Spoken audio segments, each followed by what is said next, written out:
meeting of RBKC's Licensing Committee, and thank you for attending. I'm Counselor Janet Evans, and I will be chairing this meeting. It is being held via Microsoft Teams, and it is also being streamed live. The committee for this hearing comprises Counselor Laura Burns, Counselor Abdullahi Noor, and me. Counselors, can you please introduce yourselves? I'm Councillor Laura Burns, President. Thank you. Councillor Abdullah Noor, Golbon Ward. Thank you. And if you wish, please turn your cameras off. If we have connection problems, you may have to turn them off, just so you know. We are joined remotely by Paul Phelan from the Council's licensing team, our legal officer, Heidi Titcomb. Also with us is our committee officer, Holly Weaver, Tommy Hanmer, and Nima Mahoudin, who will be monitoring all our connections and help with any technical issues we may have. Before we start the hearing for this case, just a few ground rules. Please keep your cameras on mute and make sure your mobile phones are silent. Please keep your cameras off when you are not speaking. Please note that the Microsoft Teams chat function is not monitored, so please do not use it. In addition, this is a public meeting and the chat would not be seen in the live stream. Everyone should have received the procedure for this meeting and how to connect back in if you lose connection. Thank you. The case before us today is to grant a license for Taco Bell, 166 Earls Court Road, SW5. Declarations of interest, I have none, and I'll ask my members, do you have any declarations to make? Councillor Burns? None, thank you, Chair. Councillor Noor? I have no interest on this case, Chair. Thank you. Thank you. The quorum for this committee is 2. As there is always the possibility that I may lose connection temporarily during the broadcast, I am nominating Councillor Burns to be appointed as a substitute chair. Members, please confirm whether this nomination is seconded. Councillor Noor? I'm happy to second the Chair. Thank you very much indeed. I confirm that Councillor Burns has been appointed substitute chair. Thank you, colleagues. Now we'll discuss the procedure. For clarity, I will outline the procedure of this meeting, which, as already mentioned, has been circulated with the papers and are online. First, the licensing officer, Paul Phelan, will give a brief outline. The case before us today is to grant a license for Taco Bell, 166 Good Earls morning, Court Chair. Just to Road, make you aware that I'm having some intermittent SW5. issues with my connection, so I'll have to leave my Declarations camera of off today. interest, Apologies. I have none. Okay, thank you. And then I'll ask my members, do you have any declarations to make? Councillor Burns' submission for up to a Thank you, Chair. maximum of 10 minutes. Councillor Noor, I understand he I is have no joined by interest on this David case, Pratt. Chair. Thank you. Please, could you all confirm your attendance? The quorum for Morning, this Chair. committee Morning, is members. 2. Yes, my name's Taylor. As there is confirm always the that we're both here. possibility that Thank I you. may lose connection morning. temporarily during the broadcast, thank you. I am nominating Councillor Burns to be appointed as a substitute chair. Members, please confirm whether this nomination is seconded. Councillor Noor? I'm happy to second the Chair. Thank you very much indeed. I confirm that Councillor Burns has been appointed substitute chair. I understand. Thank you, colleagues. Councillor Wade. Now we'll discuss the procedure. For clarity, I will outline the procedure of this meeting, which, as already mentioned, has been circulated with the papers and are online. Yes, Chair. First, the licensing officer, Paul Phelan, will give a brief outline. The case before us today is to grant a license for Taco Bell, 166 Good Earls morning, Court Chair. Just to Road, make you aware that I'm having some intermittent SW5. issues with my connection, so I'll have to leave my Declarations camera of off today. interest, Apologies. I have none. Okay, thank you. And then I'll ask my members, do you have any declarations to make? Councillor Burns' submission for up to a Thank you, Chair. maximum of 10 minutes. Councillor Noor, I understand he I is have no joined by interest on this David case, Pratt. Chair. Thank you. Please, could you all confirm your attendance? The quorum for Morning, this Chair. committee Morning, is members. 2. Yes, my name's Taylor. As there is I always the confirm that I'm possibility here. that I Thank may lose connection morning. temporarily during the broadcast, thank you. I am nominating Councillor Burns to be appointed as a substitute chair. Members, please confirm whether this nomination is seconded. Councillor Noor. I'm happy If to she's second here, it, Chair. thank you very much indeed. I confirm that Councillor Burns has been appointed substitute chair. All right. I understand. Thank you, colleague. Andrea's Councillor just said she Wade, now can't we'll discuss the unmute. procedure. For clarity, I will outline the procedure of this meeting, which as already Yes, mentioned yes, has been she's on my circulated with the telephone, papers so, and are online. yes. I've seen this. First, the the licensing words officer, to be spoken Paul today, Phelan, and I agree will with give a them brief completely. outline. The case before us today All is right, to so grant a Andrea, license what for I'm going Taco to Bell, suggest, 166 Good Burns morning, Chair. Court Just to make Road. you aware that I'm having some intermittent issues with my connection, so I have to leave my camera on today. Interest, Apologies. I have none. Okay, Then I will ask my members, do you have any declarations to make? Councillor Burns' submission for up to a Thank you, Chair. maximum of 10 For the minutes. words Councillor, that I other understand way to- he I is have no joined by interest on this David case, Pratt. Chair. This Thank is you. not going Please, to work. could I you don't all think. confirm your attendance? All right, no. The quorum for Morning, this Chair. committee Morning, is members. 2. Yes, my name's Taylor. As there is I always confirm the that I'm here. possibility that I may lose connection Morning. temporarily Tara's during the got more broadcast, thank you. I am nominating Councillor Burns to be appointed as a substitute chair. Members, please confirm whether this nomination is seconded. Councillor Noor. I'm happy to second it, Chair. Thank you It's very not much. ideal, but if you I confirm that Councillor Right. Burns has been appointed she may be substitute able chair. All I right. understand So, you, colleague. Andrea's just said Wade, she now can't we'll discuss the unmute. online if she For goes clarity, online. I when will it outline the comes procedure to of this her meeting, wanting to which perhaps as already Yes, yes, mentioned yes, has been yes, she's on my circulated with the telephone. papers Or and when are submitting Yes. online. her I've seen or this. giving her First, the submission, licensing words officer, then Paul today, Phelan, and Wade, I if you agree will with give a them brief completely. her, outline. that The might case be a way before us around today it. is Right. to So grant a Andrea, license what for I'm Taco going to Bell, suggest is 166 Good Burns morning, Chair. Court Just to make you Road. aware that I'm having some your intermittent submission. issues with I my ring you. connection, so I have to leave my camera on today. Interest, Apologies. I have none. Then I will ask my members, do you have any declarations to make? Councillor Burns' submission for up to a Thank you, Chair. maximum of 10 For the words minutes. that Councillor, I other understand way to- he I have is no joined by interest on this David case, Pratt. Chair. This Thank is you. not going Please, to work. could I you don't all think. confirm your attendance? All right, no. The quorum for Morning, this Chair. committee Morning, is members. 2. Yes, my name's Taylor. As there is I confirm always the that I'm here. possibility that I may lose connection Morning. temporarily during the broadcast, thank you. I am nominating Councillor Burns to be appointed as a substitute chair. Members, please confirm whether this nomination is seconded. Councillor Noor. I'm happy to second it, Chair. Thank you It's very not much. ideal, but if you I confirm that All right. Councillor Burns has been appointed she may substitute be chair. able All right. Thank you, colleague. Andrea's just said she Wade, now we'll can't discuss the unmute. online if she For goes clarity, online. I will outline the procedure of this meeting, which as already Yes, yes, mentioned yes, yes, has been yes, she's on my circulated with the telephone. papers Or when and submitting Yes. her I've seen or this. giving her First, the submission, licensing officer, then Paul today, Phelan, and Wade, I if you agree will with give a them brief completely. outline. that The might case be a way before us around today it. All is right, to so grant a Andrea, license for Taco Bell, 166 Good morning, Burns Chair. Court Just to make you Road. aware that I'm having some intermittent issues with my connection, so I have to leave my camera on today. Apologies. I have none. Then I will ask my members, do you have any declarations to make?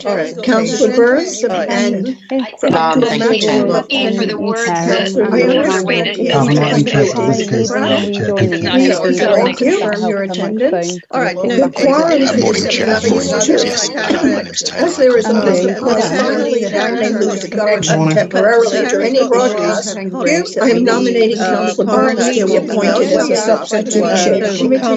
Members, please confirm whether this nomination is seconded. Councillor Noor. I'm happy to second it, Chair. Thank you It's very not much. ideal, but if you I confirm that Councillor Burns has been appointed substitute chair. All right. Thank you, colleague. Wade, now we'll discuss the online if she For goes clarity, online. I will outline the procedure of this meeting, which as already Yes, yes, mentioned yes, has been yes, she's on my circulated with the telephone. papers When and submitting online. her or Seen this. giving her First, the submission, licensing officer, then Paul Phelan, Wade, if you will give a then brief ring her, outline. that The might case be a way before us around it. that was apparently sent in on the 20th of February, but only was circulated yesterday. Thank you, Chair. Thank you. Chair, members of the subcommittee, good morning. The matter before you today is an application by Corelli Group Limited for the grant of a premises licence in respect of Taco Bell, 166 Earls Court Road, London, SW5 9QQ. This application was originally scheduled to be heard on the 13th of February 2025, but was adjourned as the consultation period had to be restarted. The application seeks permission for the provision of late night refreshment, both indoors and outdoors, with operational hours for this activity extending until 3 a.m. Sunday to Thursday and 4 a.m. on Fridays and Saturdays for delivery service only. The premises will not open to the public beyond 11 p.m. each night. The premises previously operated as Bistro Benito and held a premises license permitting the sale of alcohol, late night refreshment and recorded music. That license lapsed on the 26th of June 2024 following the administration of the previous licensee. The application has attracted a total of 29 representations which oppose this new grant application. This includes submissions from local councillors, residents associations and individual residents. The primary concerns raised relate to the potential for public nuisance due to increased noise from late night operations and delivery vehicles, littering and antisocial behaviour linked to late night food establishments, the impact of delivery operations on residential streets, particularly in relation to parking and congestion. The applicant has proposed a series of measures as part of their operating schedule. These include a designated waiting area for delivery drivers inside the premises, a commitment to use an electric transport wherever possible, regular litter patrols and external cleaning procedures, and a CCTV system and staff training to promote responsible operations. Chair, I will address the discrepancy between the number of objections received as noted within the report and the total number of objections received as referenced in my opening statement shortly. Council records indicate that one complaint had been received in the preceding 24-month period. Details of this complaint are attached as Appendix E. And in the past year, the premises has been the subject of 5 temporary event notices. Details of these notices are attached at Appendix F. The Planning Department confirmed that planning records suggest the property has traded as a restaurant since at least 1967. The planning officer confirms that the property holds no relevant planning conditions or limitations in terms of use or operating hours, and as such raises no objection. However, the officer confirms that in order for the use to remain lawful, it must operate within the E use class and continue to provide eat-in sales. A copy of the planning officer's comments were circulated on the 10th of March 2025. I would like to take this opportunity to address a technical error which resulted in the representation from Councillor Dorian not being received via the licensing team inbox. For clarity, we are satisfied that the representation was submitted within the statutory timeframe, but due to a technical error, it was not received via the licensing inbox at the time it was submitted. For further clarity, Chair, I will now present Councillor Dorian's representation in full. Dear licensing, I am writing in relation to the licensing application for Taco Bell at 166 Earls Court Road. While I do not object to the extended opening hours in principle, I urge the licensing committee to scrutinise the applicant's plans for managing delivery drivers, as this issue has caused significant nuisance in the area. In their application, the applicant makes various assurances about how they will prevent delivery drivers from congregating on surrounding streets, leaving engines idling, creating noise or obstructing traffic. However, these commitments must be examined in detail to ensure they are both realistic and enforceable. Waiting areas and parking management. Where exactly will delivery drivers wait when not actively collecting an order? Will this business actually provide a designated area, or will they rely on public streets? Noise and disturbance control. What measures will be in place to ensure drivers do not engage in disruptive behaviour, such as leaving engines running, playing music, or talking loudly late at night? How will the applicant ensure compliance with their proposed measures?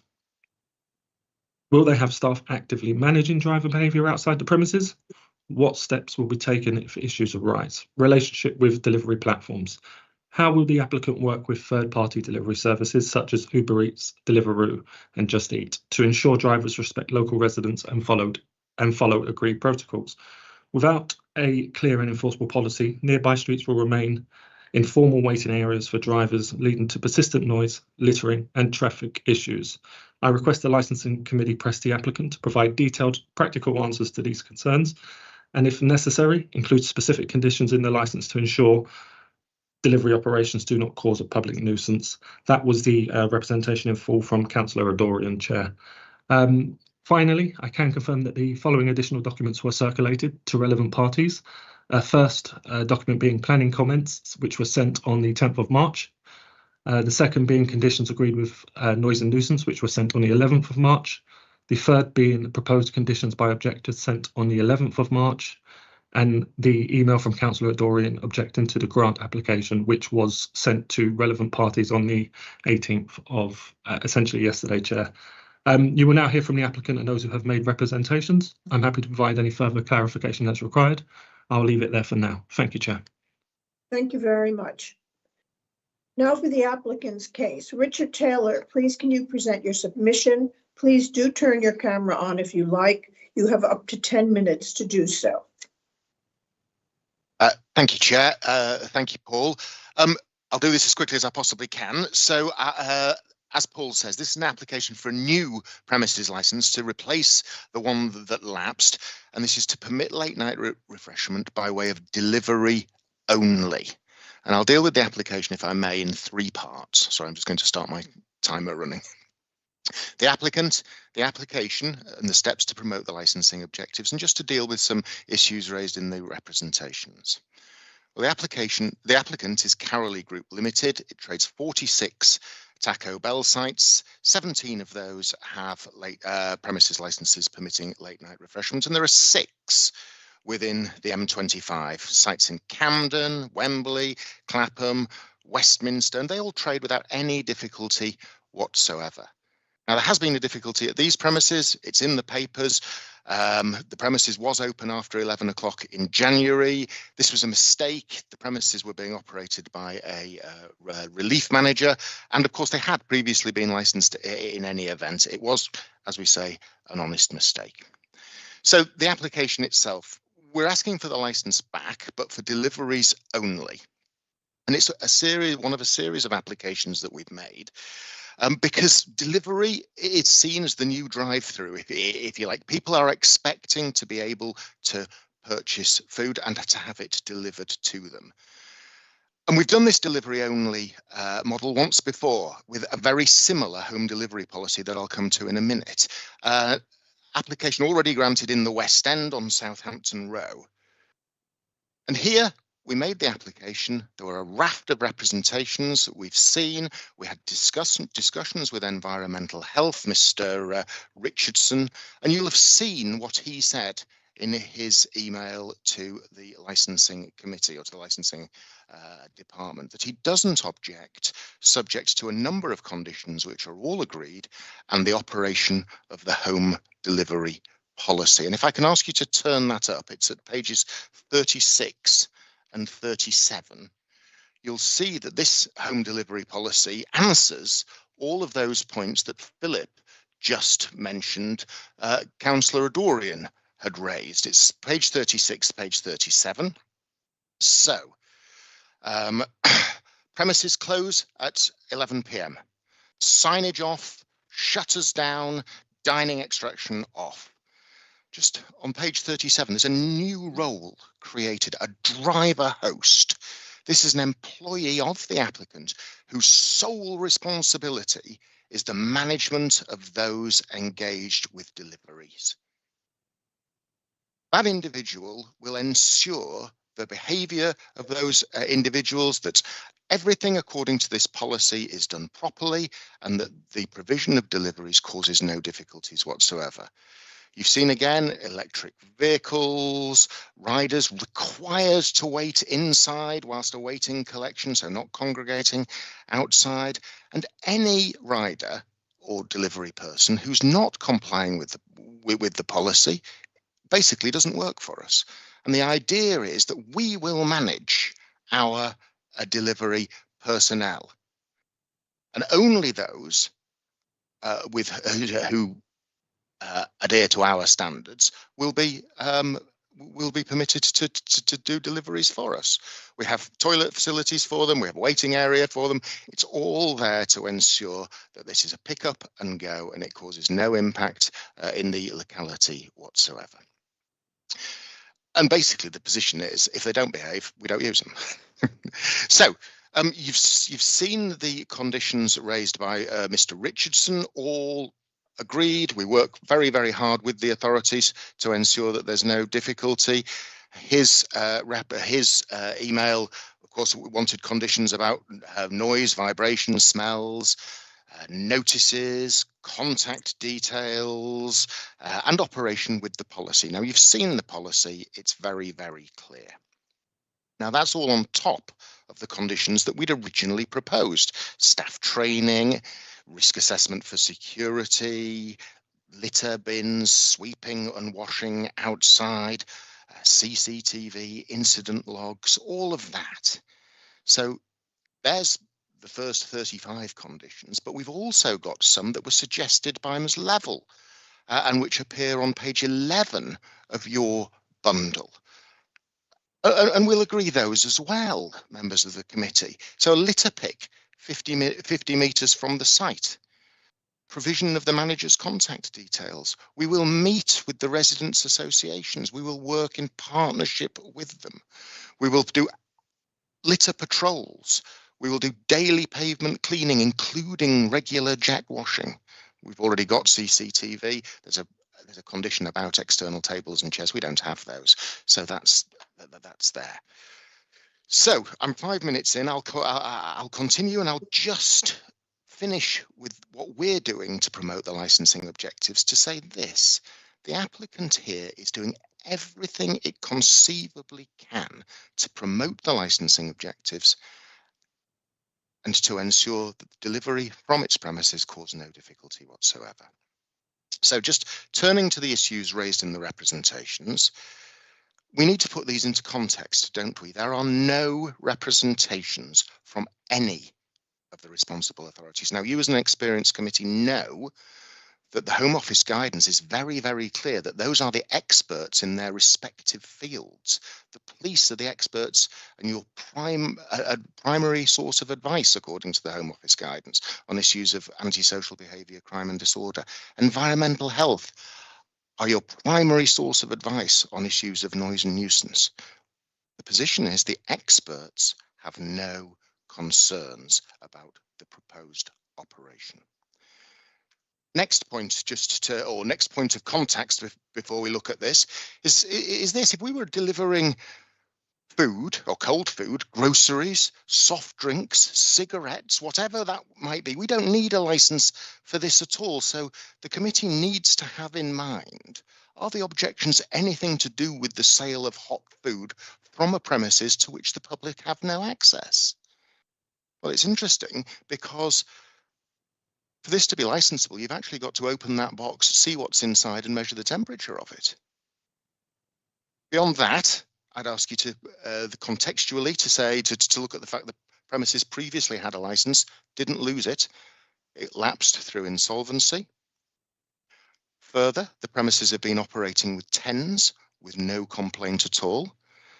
And finally, not only meeting with Mr. Richardson, the Environmental Health Officer, Mr. Pratt, Carol is lead on this, has had long discussions with Councillor Wade, Councillor Dorian, spoken to both of them because we want to be transparent and work in partnership with people on this. We want to be able to provide what there is demand for, but we want to be able to provide it causing no difficulties whatsoever. And moving forward, we will continue to liaise if required. So against that backdrop, what are the concerns? Well, as Philip said, the behaviour of the riders. Well, as I keep saying, we're doing everything to ensure this isn't an issue. The store's closed, the riders wait inside, they're not permitted to congregate outside, they'll be supervised by the rider host. The applicant won't work with any rider who doesn't adhere to the policy. Just ask members of the committee, when you come to what more could we do? Next, litter. Well, of course, we're not going to be open to the public after 11 o'clock. So litter, we will deal with. We've talked about the bins. We've talked about the jet washing. That's all there. And if you grant the application, there will be specific conditions relating to the management of litter and waste. Noise from riders congregating, well, I've dealt with that. Potential antisocial behaviour, well, not according to the police. So that is it.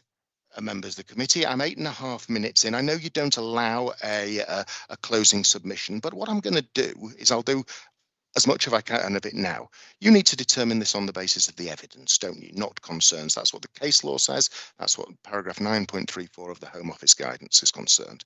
When you look at the evidence, you will see that that you have an applicant who's demonstrably working in partnership with the authorities, has agreed a robust package of measures with environmental health, and wants to work with the residents, has met with the councillors, and will continue to liaise.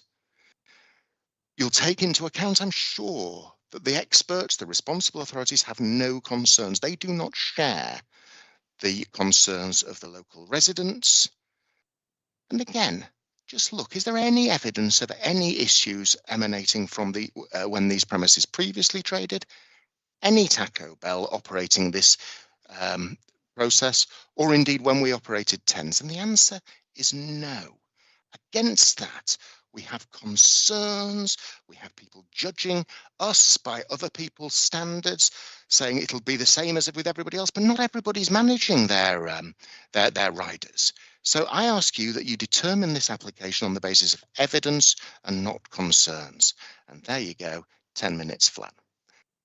Councillor Evans, if you've got anything more, I have Mr.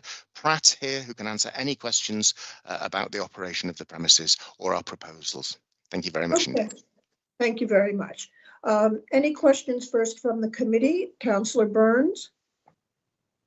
Yes, I have a few. So can I just start with, will your drivers be employed by you directly, or how will that work?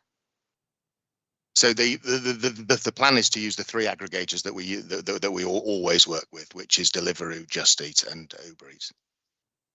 Okay, and so on that note, how does this driver host?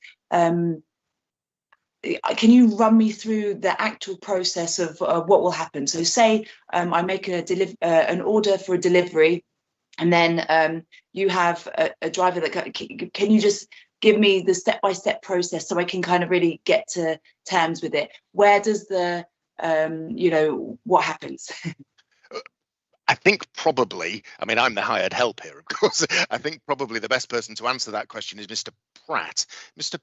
Pratt, could you answer Councillor Burns' question? Because sure. It's Chinese whispers. If it comes from me, if it comes straight from the horse's mouth, it's much better. Thank you. No problem. So yeah, so the driver host basically looks after the drivers. They have to make sure that the driver's conduct is appropriate.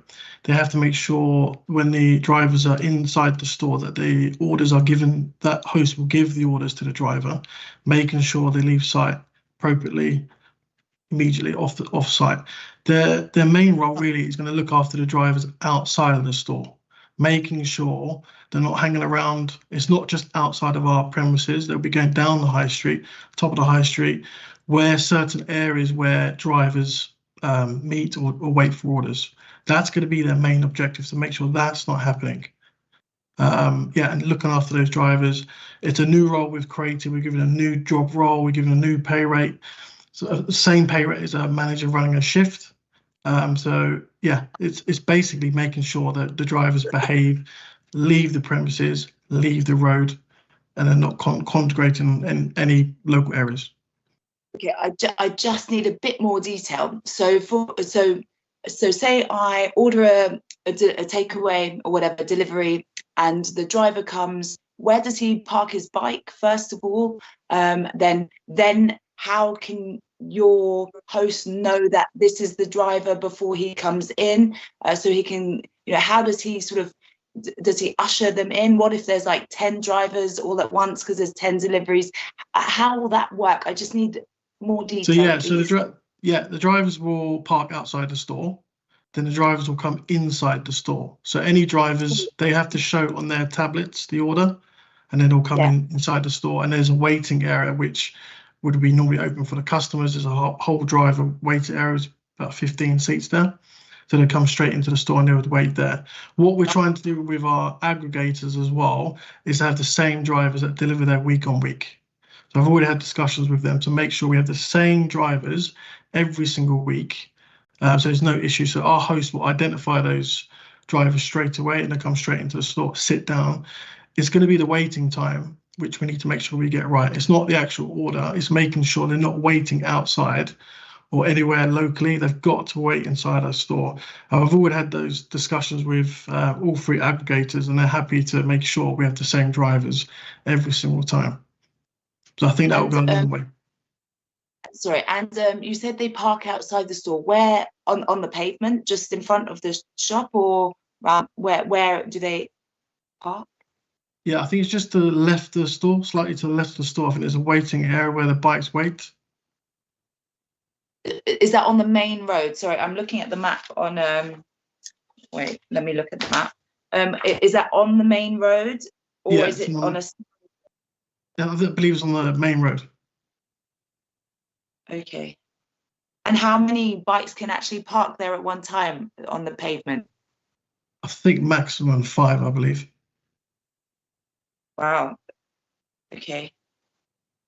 Not that we'd get that in that store. It's not the business of sites. Okay. But we'd probably get 2 or 3 at peak hour, I think. But that would be, I mean, our peak at that site would be around 8 o'clock anyway. Right. Okay.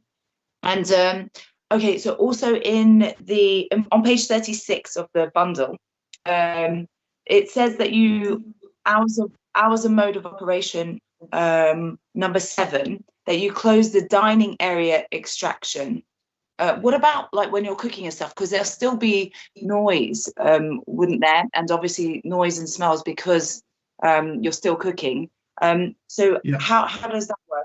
Where is They will be, the kitchen ones will remain on, obviously, because you've got extract there. It's just the dining area, so you turn off your aircon and heating to reduce noise.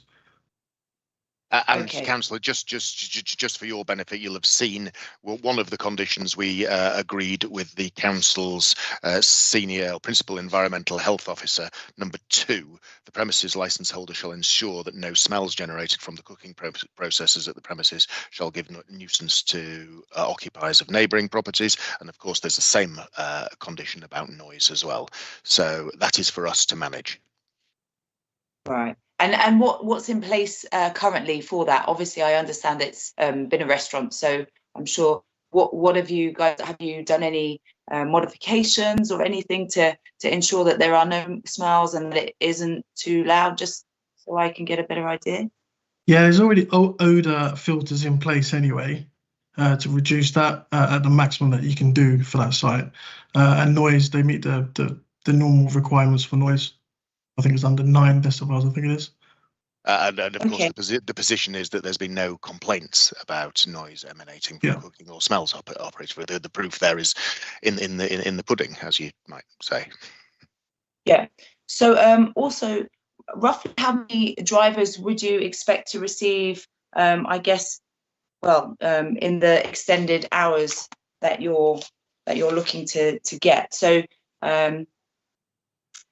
So I guess from a Sunday to Thursday, on an average kind of, let's go for Thursday because it might be slightly busier, I guess. What would you expect to receive on the, that sort of later time that you want to open, roughly, just so I have enough? Yeah, maximum 3 drivers.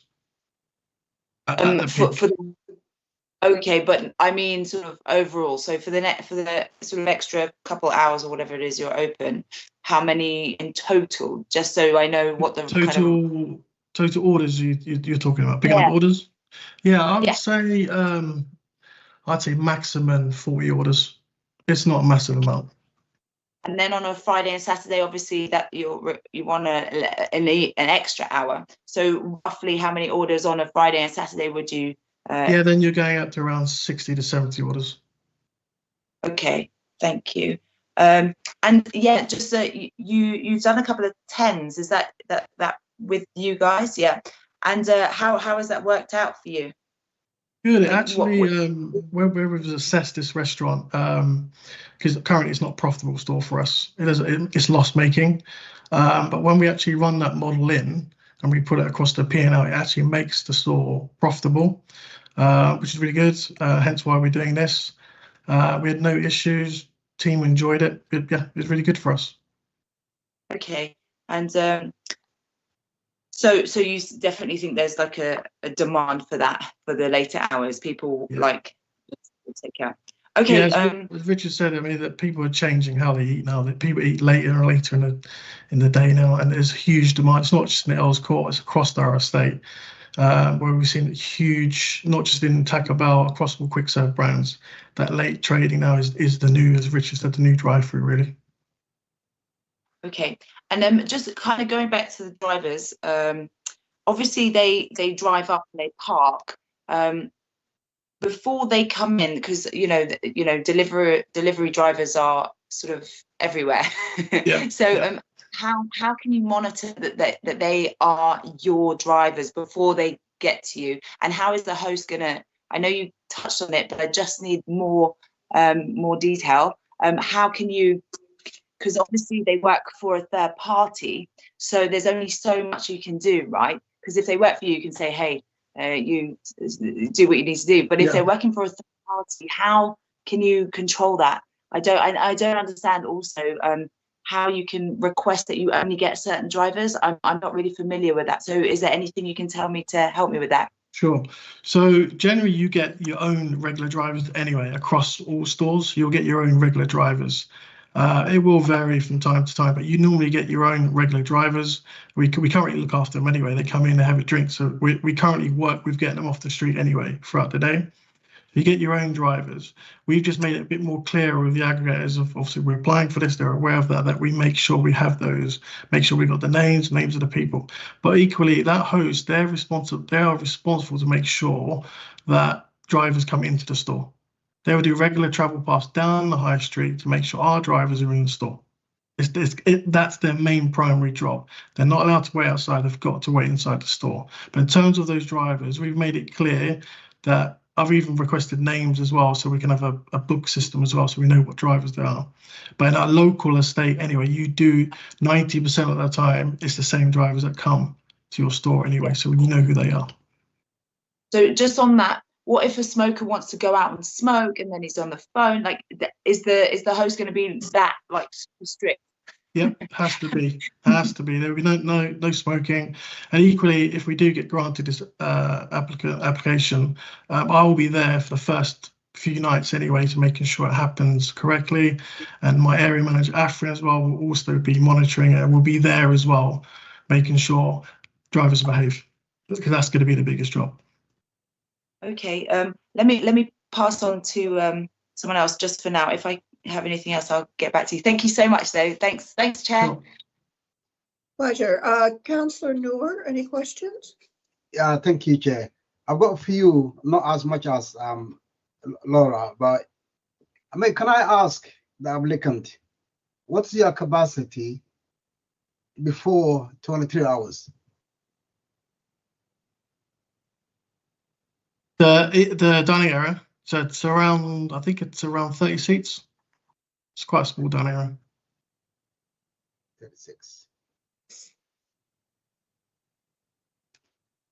And you said earlier, the delivery drivers will be using your toilets. So in total, how many toilets do you have in the premises?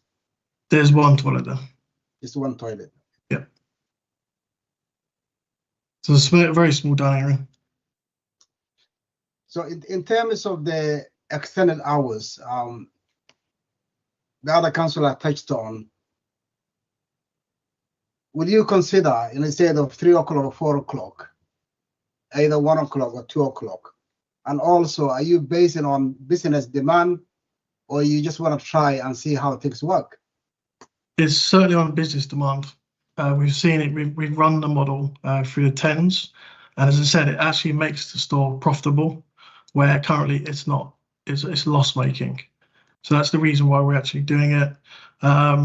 We'd like to get these times that we've applied for. However, yeah, we're open to discussion. So you'll be prepared to consider reducing those hours? Sure. Thank you. Chair, that's my question at the moment. Thank you. I'll take this opportunity. I have a few questions. How wide will your delivery service be? what area will you accept orders? 2 miles. 2 miles, okay. Yeah. So where does that go to? Fulham, or can you be more specific? Yeah, I don't have the map in front of me. It wouldn't be Fulham. We've got a site there in Fulham, so which will service that. But yeah, it's 2 miles, and with Deliveroo, it's based on a KPI, performance related, which is really good. And Earl's Court is our top performing KPI store in terms of speed, quality of food, reliable. So they're actually our top performing KPI store. Which is Okay. really good. And in terms of public safety, in your other shops that provide a delivery service, what are the hours, the latest hours of any of your premises? Yeah, so in Holborn, we've got till 3 o'clock, Friday and Saturday. Friday and Saturday, okay. Yeah. Okay, now, can you tell us what you meant in the papers, or perhaps Richard Taylor can? You mentioned a dark kitchen. What do you mean by that? Sorry, I'll deal with that. It's a kitchen that services deliveries only. So Yeah. it's a kitchen to which members of the public don't have access. It's a sort of an industry term, if you like. So there are many dark kitchens around the city, and these are kitchens that purely serve delivery. So Right. the intention is for us to serve members of the public up until 11 o'clock, as we do at the moment, without any difficulty, and thereafter to effectively go dark. Okay, I wanted to see what it meant to you. So, have you had any problems with the drivers being robbed, or any issues they've caused while they're waiting? David? No reported, nothing at all. Okay, and I do wonder how you can be guaranteed the same drivers every week, because they'll go whenever they get an order, usually they service Uber Eats as well, Deliveroo, and Just Eats, I think. So they'll go where the business is, just as you're suggesting. Sure, and what they're not supposed to be doing, which we're addressing, not just in here, is they're not allowed to pick up multiple orders. They're not allowed to pick up an order from us and then go to another brand at the same time. They have to pick up an order from us, go straight to the resident's address. So that's being addressed with the aggregators at the moment. Will you be able to control that? Yeah, and that's where the driver host role comes into play. That's a new role that we've created, and I believe employing the right person, real strict person that, like one of our managers, that does that. I think by implementing that role, I believe that we would meet all the requirements. I see. Okay. Obviously, I'm overseeing it myself for the first week as well. Okay. And you said you've been closing at 11, is that correct? Yeah. And when you had the TENS application, what did that entail? Yeah, it was great. I mean, obviously revenue was really good. Same as what we're applying for here, late night, and it was 98% delivery from 12 o'clock. So it's clear that there's not much demand for walking into the store or dining in. It's all driven by home delivery. And Chair, you'll see at page 73 that those temporary event notices ran until 5 a.m. and those temporary event notices had people both in the premises but also served deliveries. Yeah. Okay.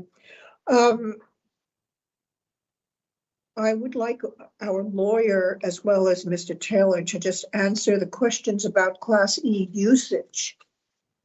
Well, I can deal with that. The long and short of it is it's fine. It continues to trade as a restaurant for 11, 12 hours a day, doesn't it? And so, yes, there's absolutely no difficulty with that. Well, I hope Heidi agrees. I mean, the long and short of it is planning are aware of the proposals and they have no objections. Okay, so the deliveries you think would satisfy that criteria, is that correct? Well, sorry, I'm just trying to turn up the what the planners said. Heidi, do you want to just Well, deal with that whilst it's not for me to comment on the legality of the planning in this forum, because it's a licensing forum and I've got no details other than that piece of paper. But what I would say is that the applicants, they have to ensure, regardless of what this committee does, if they grant a license, the applicants have to ensure that they comply with planning. And it's always a question when it comes to usage, because they're a restaurant up until 11. It's a question of scale and degree in planning terms when they're working out the usage, but that's a matter that they would have to liaise with the planning authority, and if the planning authority have concerns, then that is for the applicants to manage and resolve. Okay, I was just checking on that. What is our Okay. Yeah, thank you. That's very helpful. Now, any more questions from the committee? No? Any questions from our legal officer, Heidi? Oh, Laura, did you have a question? Councillor? No, I was going to say no.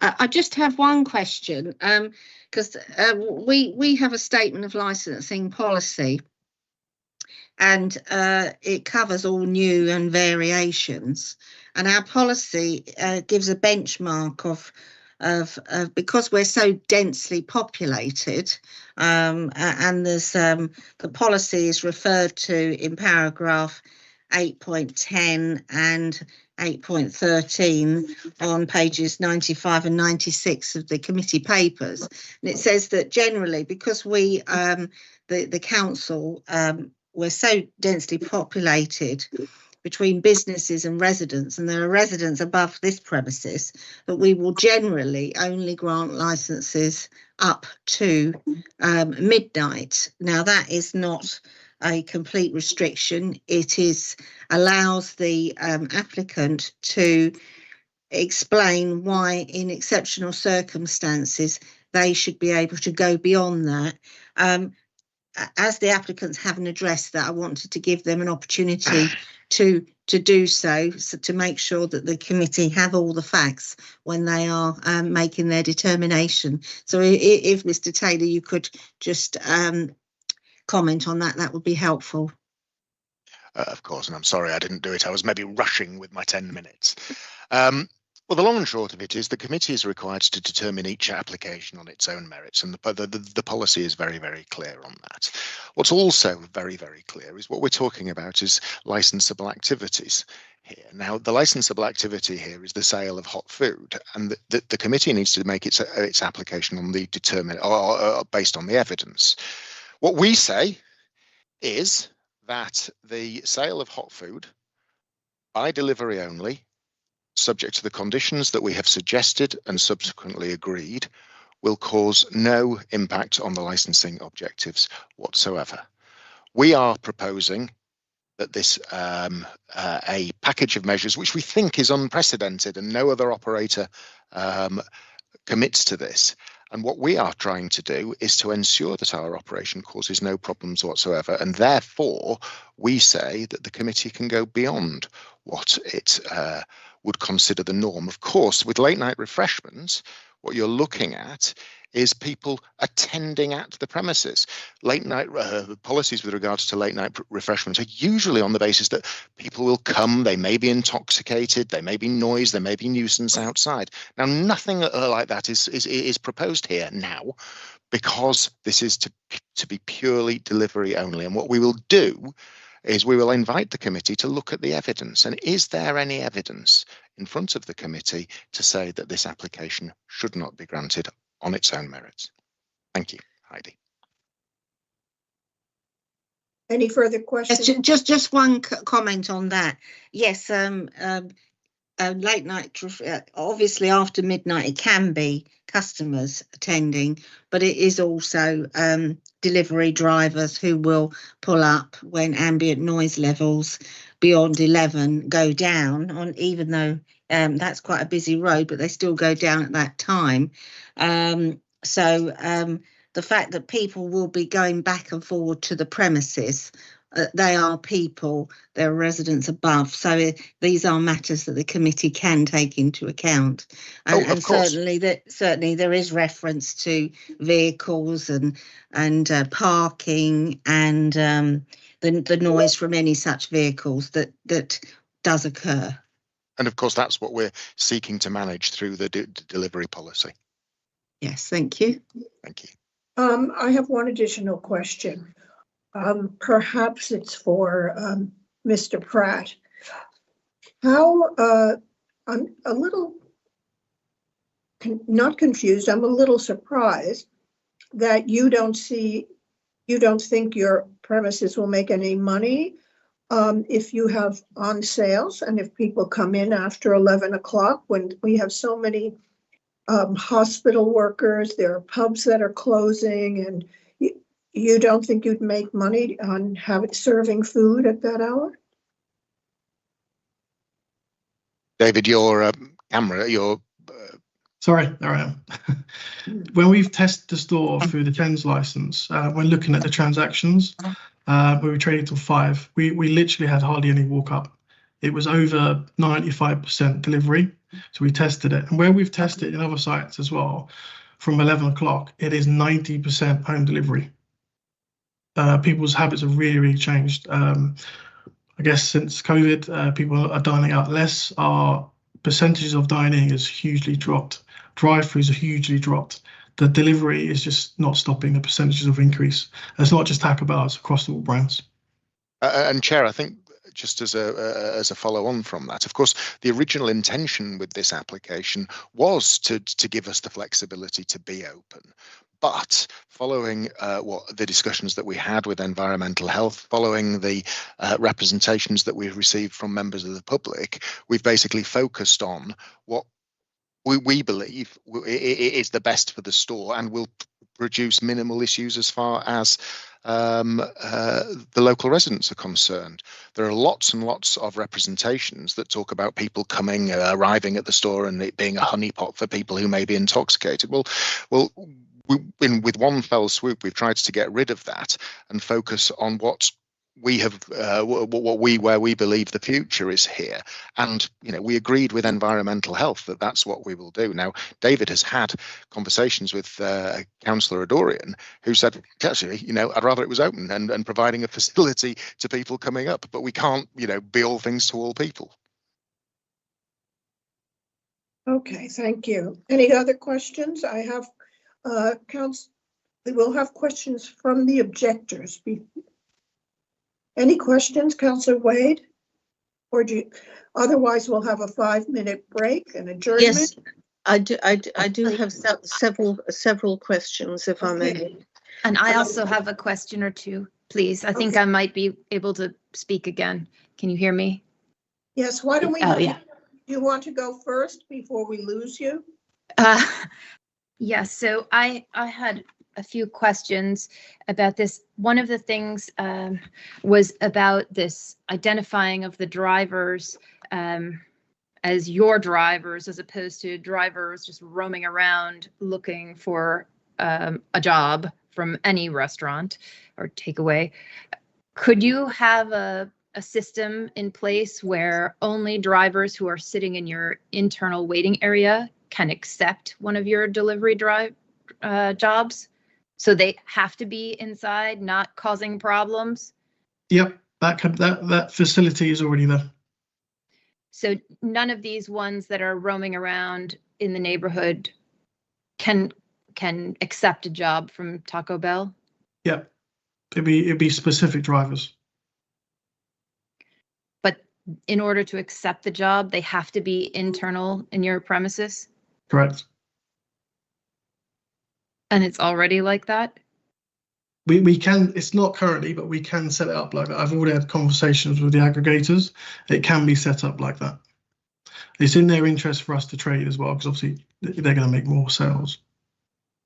And I'm happy as well. I mean, when we last spoke, I've since spoken to the aggregators as well.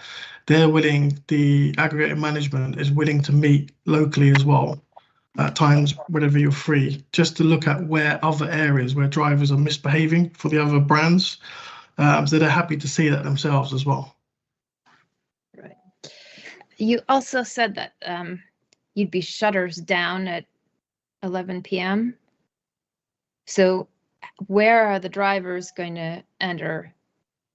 The main door. Main door. There's only a shutter across the main window.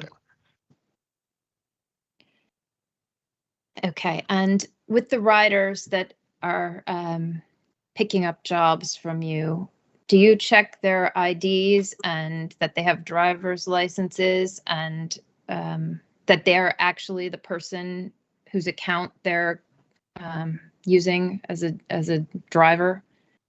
We don't currently, but that's something we could consider. That's something I could check with the aggregators as well, make sure they're legal. And do you check that they have a driving license? It's not for us, for more the aggregators to check that. But again, that's something we can check as well.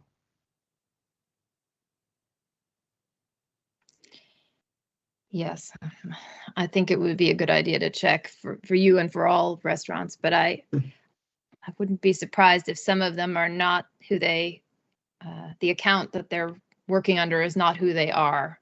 I think that's a good idea. That's a good idea. Something we can check.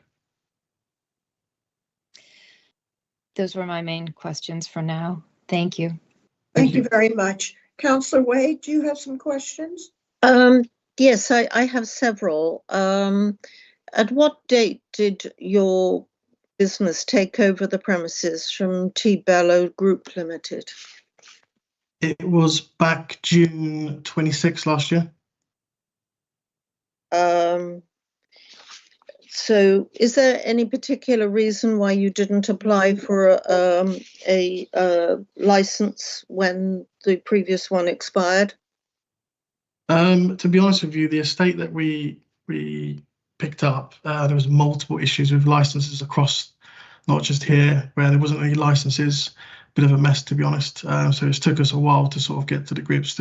This company was in administration, so it took us a good few months to sort of get grips to where the business is, hence licenses. Yes, but this is June last year. We're now in March. So there was, I think, ample time to be able to apply. Perhaps I can help Councillor Wade with the law. The law is very clear, Councillor Wade, that a premises licence held by a corporate entity lapses upon the insolvency of that entity. It is possible to reinstate it.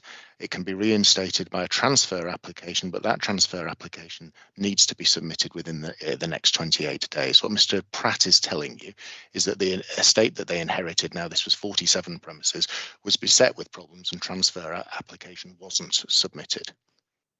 Yes. Therefore, the license lapsed. It was incapable of reinstatement, and they've been having a look at this site and what they need to do across the estate to work out where we go from here. Yes, it was merely that, in fact, the T. Bello Group actually used the license that was acquired by Benito Marcella and didn't apply for one in their own right. So that's one of my concerns.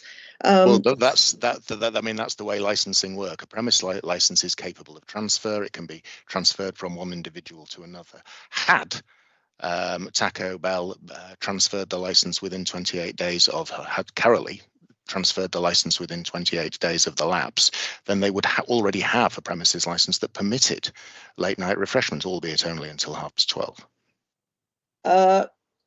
I think the looking at Benito's license, I understood that it was the terminal hours 11 o'clock.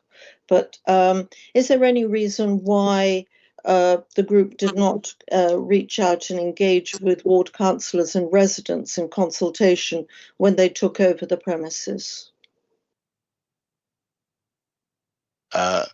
it's, well, I can't answer that, but what I can direct you to is page 16 of the bundle, which clearly shows that the premises license that lapsed had late night refreshment permitted until 12:30 on Mondays to Saturdays, and Sundays until midnight. I think it was more practice that he closed at 11. How many staff will be employed at the premises after 11 o'clock? 3. Thank you. You mentioned that the the restaurant extraction will be turned off. Where is your extraction? Because you've got a courtyard behind the premises, so you've effectively people in Longridge Road, people at 160 to 164 Earls Court Road and 166, all of which are residential, will be, where is the extraction positioned for the? I believe it is in the courtyard at the back. And how often is the regime to actually maintain the extraction, i.e. you say it's a filtering system. I think that I understood that, and you might correct me if I'm wrong, when it was taken over from Benito was a traditional Italian kitchen. Your cooking style is different, and the question is, does your extraction match the needs of your cooking? Yeah, so we had to obviously strip all that out. That was not suitable for a Taco Bell. So it's all brand new ducting fans installed for a Taco Bell quick serve store.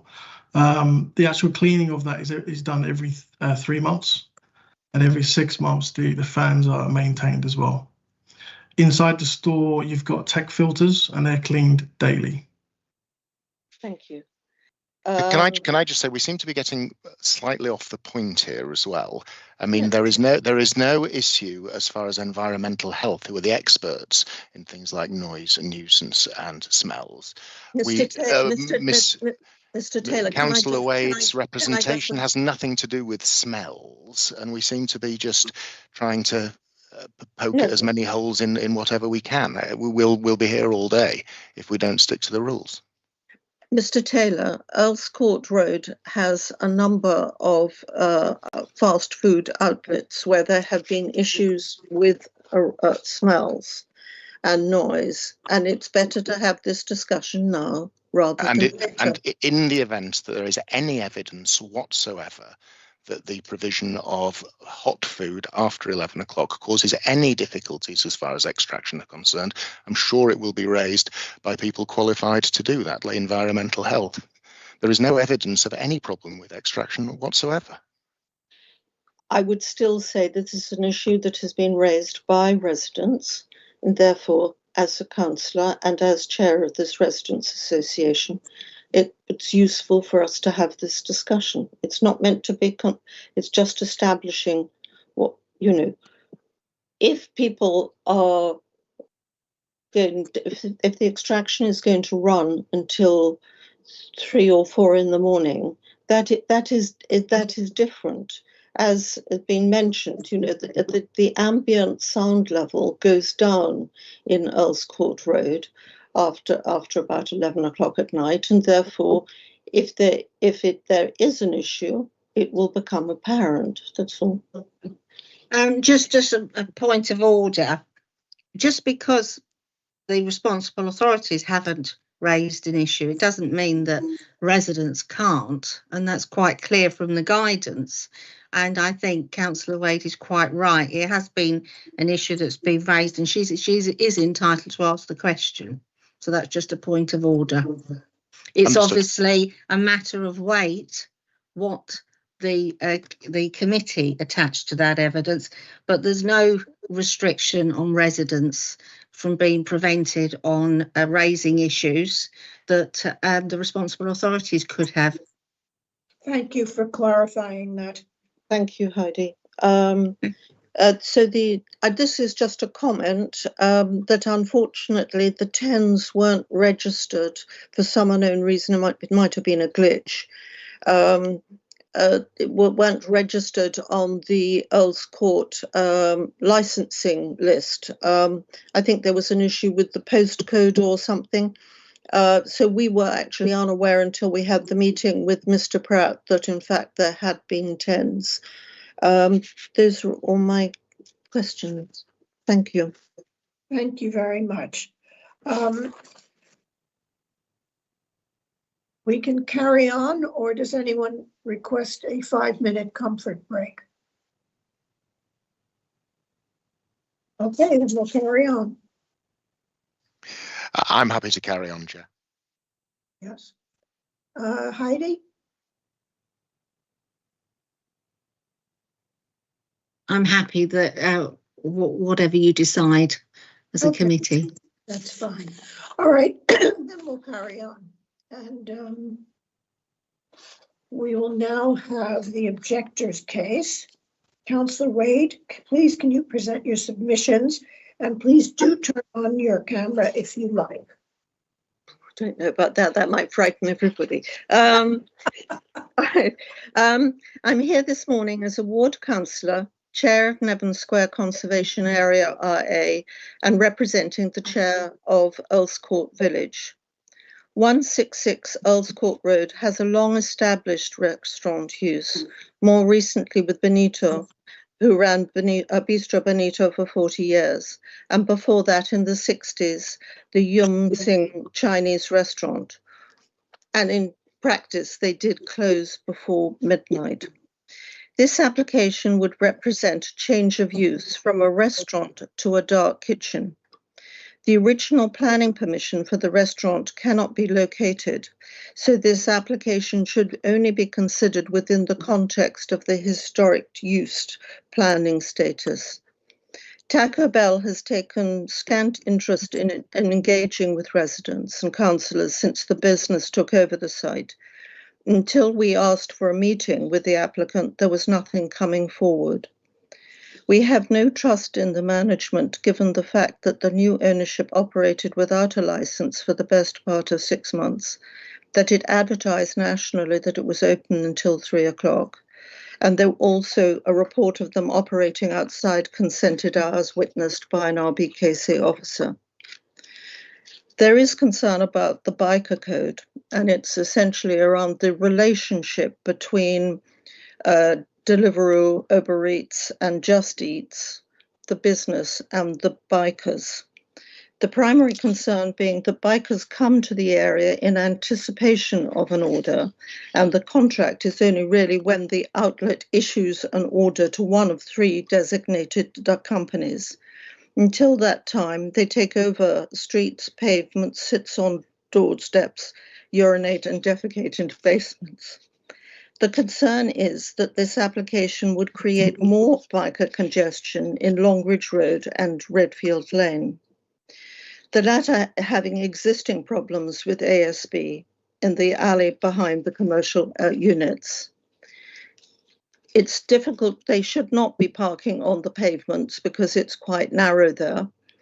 And so there's nothing really I would have liked to have seen in the applicant's proposal to indicate they would monitor the side streets, and that's where bikers park, and that should be part of their strategy.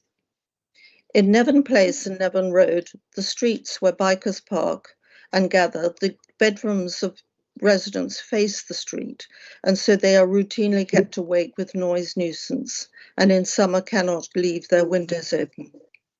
Residents and businesses are complaining that bikers have taken over the streets. They feel intimidated by their presence, and with the granting of licenses, these later licensing, these complaints have increased.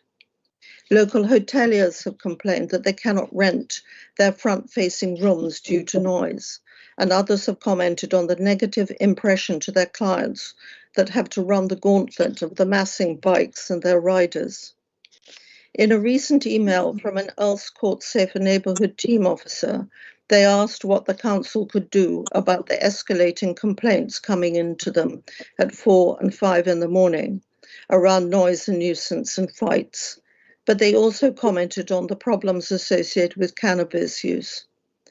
While the latter is something for the police to handle, the council can and should restrict hours of operation if it compromises the rights of residents to be able to enjoy their homes. The SET team have expressed frustration in trying to address the problem of bikers and highlight the fact that many of them are working illegally. Earls Court has a public spaces protection order in place, but both the Safer Neighbourhood team and the SET team finish at 11 o'clock, after which time there is no control over the activities of bikers. Licensing decisions should be part of a joined-up plan to promote the PSPO objectives rather than undermine them. 166 Earls Court Road has 3 flats above, and at 160, 164 above Sainsbury's, there are 15 flats alongside the business. Earls Court is one of the most densely populated wards in the borough, and it is unclear as to where the kitchen extraction is placed, and only mentioned that the extraction turned off in the restaurant in their submission. Dark kitchens are normally found on industrial estates, and recently in Swiss Cottage, the level of resident complaints has resulted in the closure of a dark kitchen due to the disturbance caused by bikers and cooking odours. Dark kitchens are a new business model, and therefore must be viewed in a new way, and this should include the impact on Earls Court Road residents, visitors and businesses. Granting this application sends out the wrong message. We have the Earls Court plan and the Earls Court Shopfront initiative shortly to be published. There is an active desire for a business improvement district being supported by Brian Stevens and Councillor Adorian. We have the Earls Court Business Group headed by Christophe Noble, reflecting the view most residents have of a deep concern about the decline of Earls Court Road. And this is a wrong application for the wrong location and should be turned down. I understand that high streets are in crisis, but this licence, if granted, would create a dangerous precedent, one that could be replicated elsewhere in the borough. If approved, would provide the justification of dark kitchens on our high streets, Fulham Road, Kings Road, Notting Hill, High Street, Ken. It's not for this committee to comment on the financial viability of a company, but the introduction of dark kitchens would become an uncontrolled vehicle for those businesses who wish to operate for longer hours. It's hoped that this committee will listen and did as the councillors in Swiss Cottage did and turned the application down. Westminster Council have recently started to impose planning restrictions on delivery bikes in their boroughs. In conclusion, on what grounds does the applicant have to operate until 4 when the premises is long user restaurant use until midnight? How can they demonstrate that they're planning consent given the change of business operation, change of use and hours? To ensure the committee that this is a cross-party representation, I've been working with Andrew Foster, Brian Stevens and Councillor Adorian. Andrew cannot be here this morning, but sent this to me overnight. The long and short of it is we fully agree that we don't want dark kitchens in Earls Court, and therefore we don't want this one. However, should the application be changed to an actual restaurant diner serving food to customers on site or for takeaway, we support local businesses on the high street. The problems created by the delivery bikes have become a scourge on our high street. In particular, we've all discussed over and over the difficulties on Trebovia and Earls Court Road Junction and surrounding areas. One would hope that a responsible business working with these delivery bikes would be seeking as part of the solution, or at least an improvement to the current situation, and would wish to engage on that basis. Andrew and Hamish have submitted additional conditions that they would like me to raise. I would ask that this committee turn this application down. Thank you, Chair. Thank you very much. Andrea Lavelle, would you like to speak now for up to 10 minutes?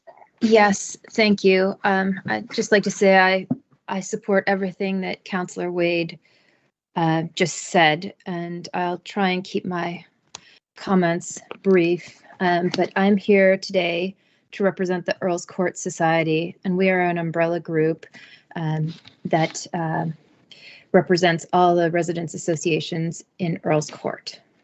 We are deeply concerned about the dark kitchen element of the proposal in particular.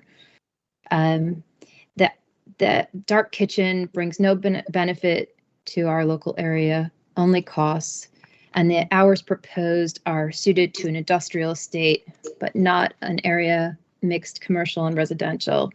And it will cause a public nuisance due to the noise and smells from the kitchen exhaust system, and particularly from the delivery bike element of the plan, which is integral to the model. The proposed measures to address this are not enforceable, they're not monitorable, and it places the entire burden on local residents. The bikes, they cause a large problem in the local streets, and in particular in Nevern Place and Trubovir Road. It's a problem that will only increase and go on later into the night if this is granted, and there are residential flats all around this premises, including directly above it. This significant and persistent problem of the delivery drivers in informal waiting areas in residential streets includes things like noise, littering, public urination, defecation, wrong way driving, all of which really erode the quality of life for local residents. And if this were to be granted, the problem would increase, and it would create a precedent for further licenses, further eroding the quality of life for residents and skewing the balance between commercial and residential interests. Please refuse this application. Residents rely on the protections of things like the RBKC licensing policy, which, as your licensing solicitor says that these premises should only have licenses until midnight.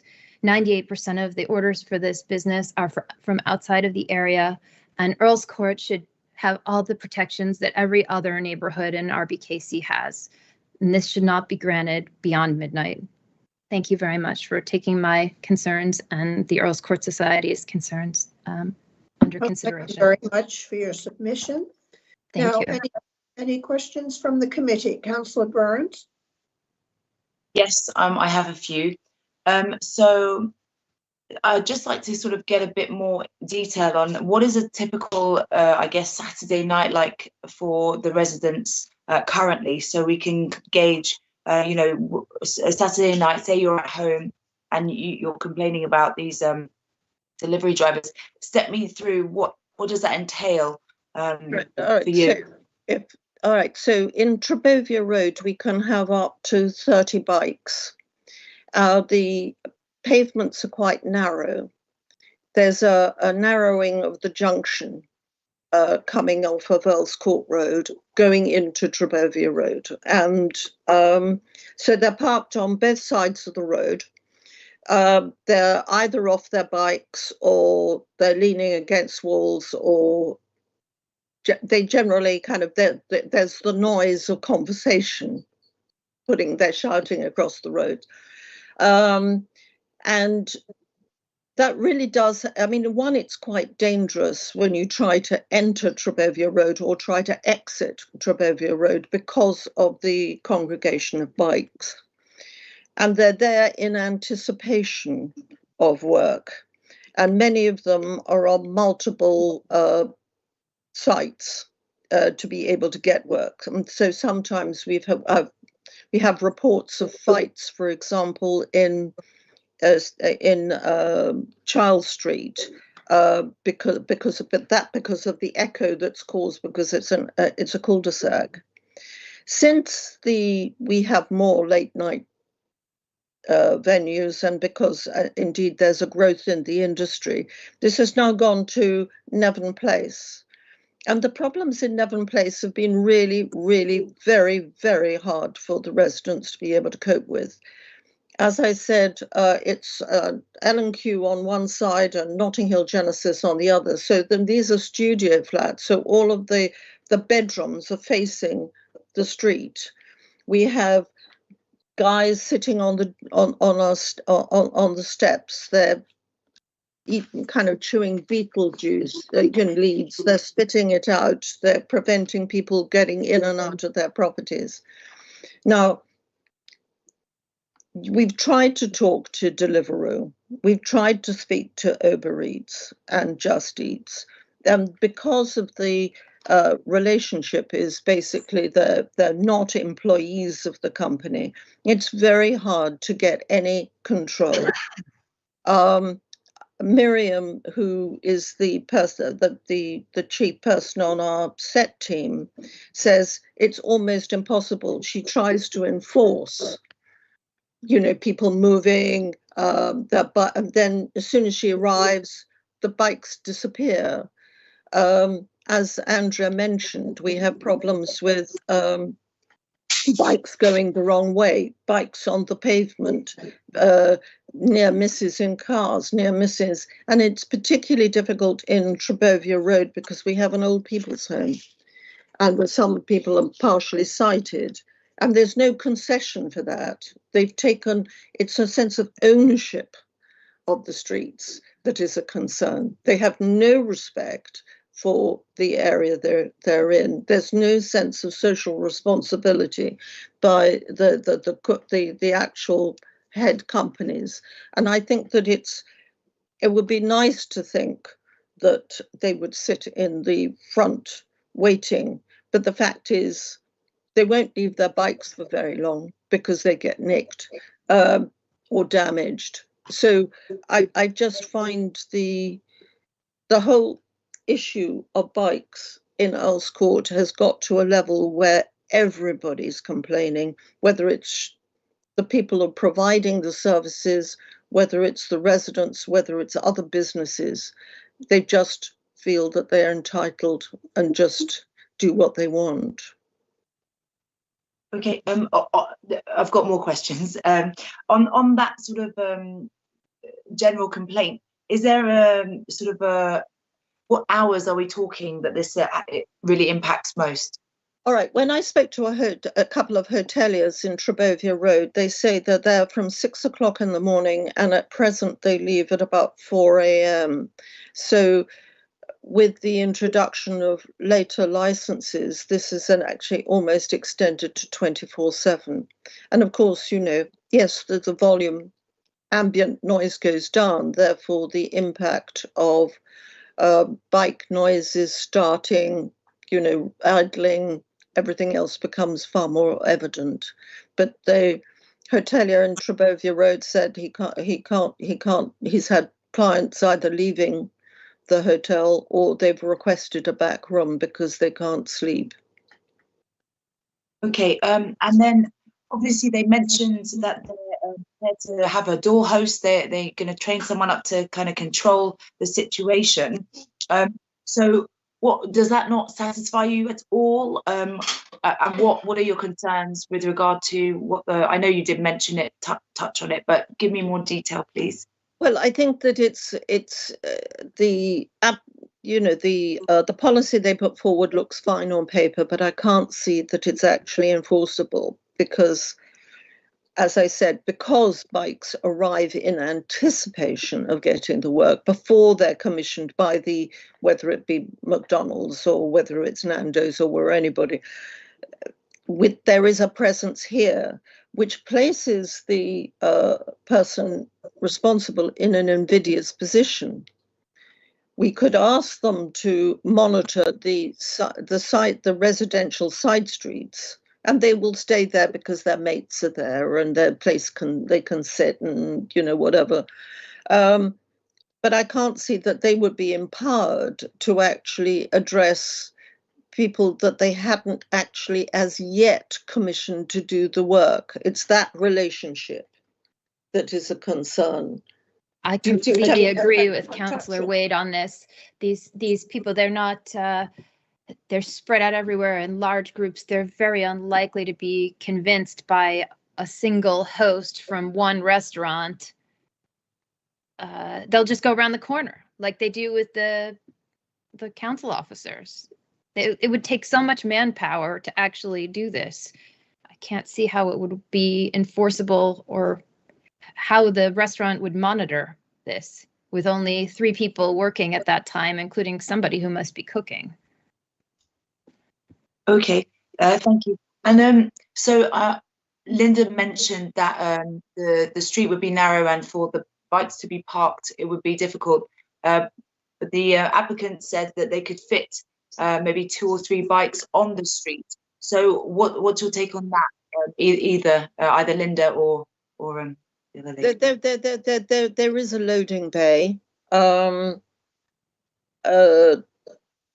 outside, but actually, because at the Earls Court Road, people start speeding up after about 11 o'clock. People tend not to want to park in the loading bay. Also, the fact that if they're in the loading bay, because they haven't been commissioned, they might be missing out on jobs from McDonald's and other locations. So that's one of the reasons why this sounds good on paper, but in practice, they will still congregate in Trebovia Road, Nevin Place, Earls Court Gardens, and when Hogarth Road opens again, because that is the core area for their business. So, as I said, it sounds good on paper. It's nice to see somebody consider it, but it's just in practice, I don't think it's going to work. Okay, and then just one more question. So you mentioned that you would be happy for it to work as a restaurant, and would that be till 12 o'clock? Yes, so I think that part of our concern is that the precedent of a dark kitchen is a very dangerous one and hard to control. Actually, if we're trying to get Earls Court Road to be active, vibrant, people wanting to come in, we need places open, not closed. And in fact, it's not the walk-ins that create the noise. It's the bikes that create the noise. It's the bikers that create the noise. So I don't see that as being, I don't think that prevents them doing takeaway. It's the precedent of having a dark kitchen, which would be closed off. And I don't think anybody, for example, on Holland Park Avenue would like to see a dark kitchen. It's just sends out the wrong message for other businesses that we're trying to attract. And as I said, I discussed this at length with Andrew Foster, and we all came to the conclusion that we want things to be open, not closed. We don't want a dark kitchen to create a precedent to justify a business that is not viable. Okay. And just a point of order. Each application is considered on its own merits, and the applicant has not applied for an on licence. So it's the committee's role to determine this application before it. So I just wanted to clarify that. I mean, it's not part of the application that they want to open to the public. They can't do that now because that's not what's been applied for. So the committee has to determine this application. Thank you. Thank you, Heidi. But I think it was quite interesting that when we were talking about it at a number of different residents' association meetings and with Andrew and Brian, that actually it's the fact that the place will be closed, that it'll be dark, and you can't really control that, and everybody agreed. In fact, our meeting finished at about 10 o'clock last night because people felt so strongly about it, that until such time as there's a method of truly affecting bikers and controlling their behaviour, and that another business that is relying and going later into the night required, dependent upon bikers, this should just not be considered appropriate. Thank you. Heidi, I have a question regarding what your point that you just made, which was very helpful. They are not precluded, the applicant is not precluded from reapplying for different hours to be open as a restaurant. Is that correct? Just to clarify that. Yes, that's correct. Okay, thank you. I'll now call on Councillor Noor. Do you have any questions? I have one question, Chair, to the objectors, which is, yeah, we need to concentrate, how this application affects the lives of the resident, where they are nearby or above the business. Do we have at the moment number of complaints coming to the from the operation, and how that affects their lives? It's impossible to know exactly, because the business model involves these drivers congregating and waiting for jobs.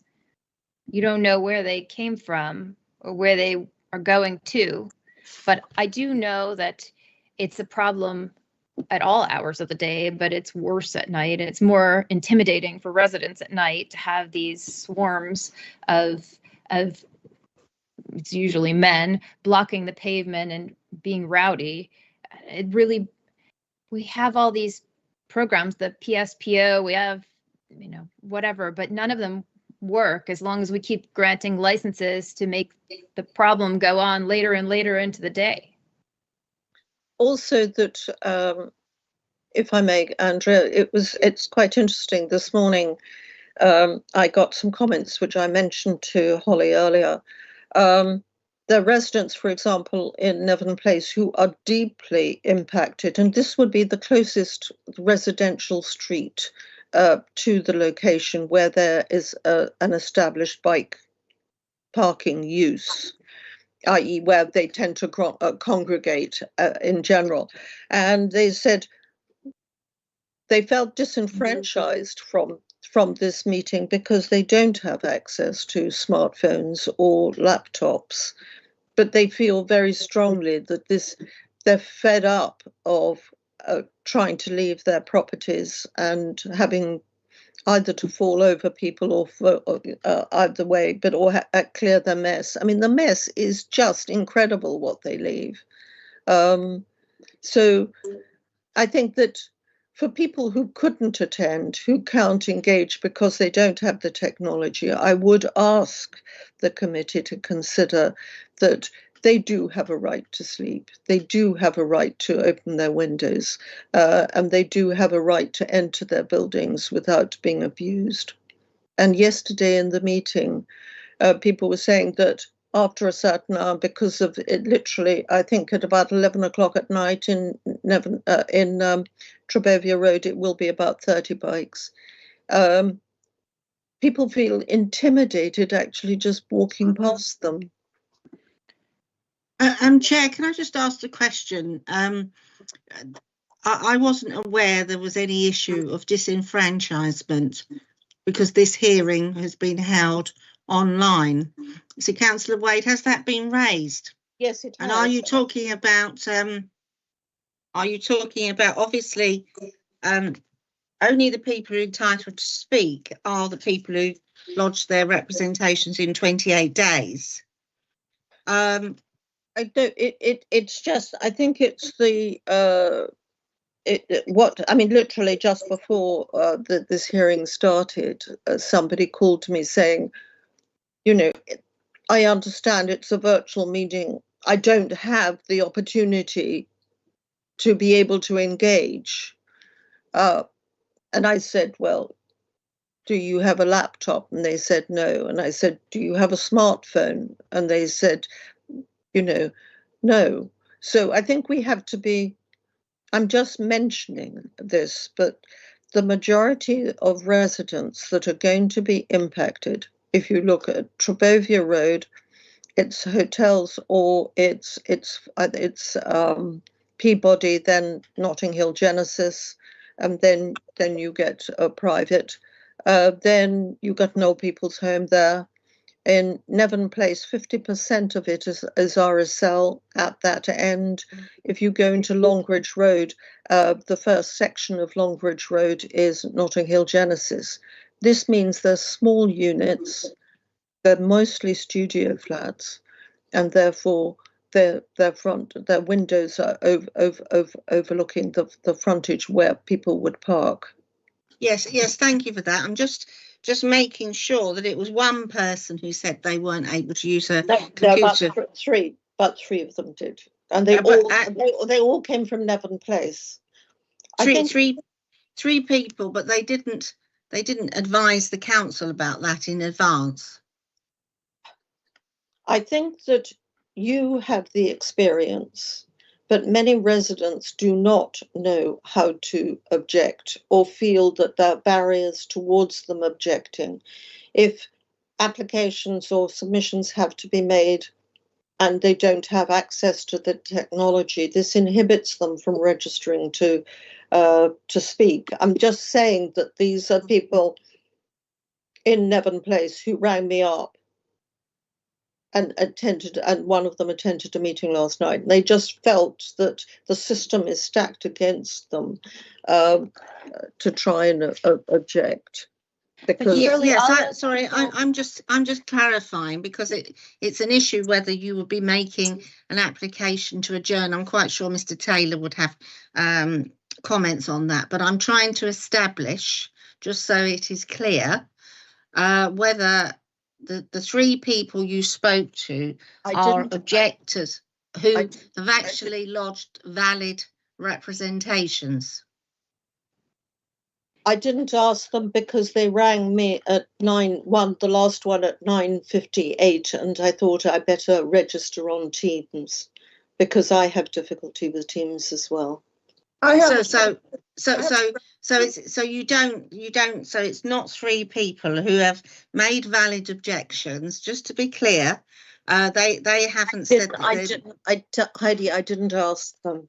Right, okay, so we can't. So I'm quite happy then. We don't need to consider an adjournment then. Exactly. And also, I understand Councillor Wade was representing the Earl's Court Society. No, I'm chair of Nevern Square Conservation Area Residents Association, which includes Longridge Road, Trebovia Road, and Nevern Place. So you are representing those three people, correct? Yes. Okay. Chair, can I have one more question, please? Yes, please. I mean, we know Earl's Court is a busy place, and I think it's gone busier recently. So how do we know this is a question for the objectors.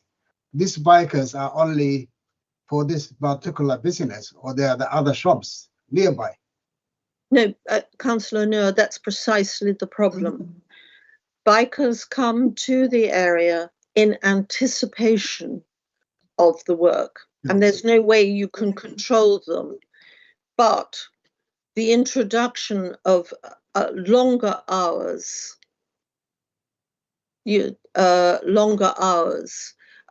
does increase the problem and increase the time that these bikers, they turn up, they sit on their bikes, and they're looking at their apps, and many of them, because when we just spoke to Deliveroo about it, they said, well, they might have a Deliveroo lanyard, but actually be picking up from Just Eats or Uber Eats. So there's no real control over people arriving in anticipation of being commissioned to go and collect. And because it's a highly social group, I would think that they would continue to congregate in what I would describe as the core streets, because they would actually want to have access. If there was nothing coming through from Taco Bell, they might want to pick up something from McDonald's. You can't really control that because it's the relationship between them and the Deliveroo, etc. They're self-employed, and then the contract is effectively between between Taco Bell and the delivery company, not the individual. That's the problem with the. I'm sure legislation will catch up with it sooner or later, but that is the nub of the problem. Okay, Mr. Taylor, you'll have your chance to speak. Not yet. Contain yourself, please. Okay. Next, Heidi, do you have any further questions? I have no more questions. My committee did a good, thorough job. No questions from me of the objectors, thank you. Okay, and now, Mr. Taylor, do you have any questions representing the applicant? Thank you, Chair. The answer is no. I don't have any questions, but I would just like the opportunity in 40 seconds to make a comment about a lot of what has just been said, if that is in order. Heidi, is that in order? It's not a question, it's a comment. Well, it's difficult for me to determine what you're going to say, but perhaps if you start, then we can see if there's any issue with it. Yeah, it's not a summing up. Yeah, it's not a summing up. You were very clear, Chair, that I'm not summing up. Okay. All I was going to say is there is one person in this meeting who has met with Deliveroo, Just Eat, Uber Eats, who has a contractual relationship with all of those three companies, and who has given evidence to this committee that he can control those that are working for him. What we've heard an awful lot of in the last 45 minutes is general problems with riders in the area. Now, none of those riders are subject to the controls that we are proposing. The Councillor Wade very fairly has said it looks good on paper, but she doesn't think we'd be able to control it. All we're saying is we are very confident as operators that we can, and we'd like you, please, to give us a chance. And because, of course, you know, we need to be as good as our word, because we're back in front of the committee on review if there's any issue at all. But we are very, very confident we can control this. Okay, thank you very much. Now, sorry, Chair, can I just add one point? Yes. And it was quite helpful, your intervention there, Mr. Taylor. But one of the things that is coming out of this is that this is unusual, and the committee obviously have heard the concerns, and the residents are all concerned that they're not convinced you can control it, but you're saying give us a chance.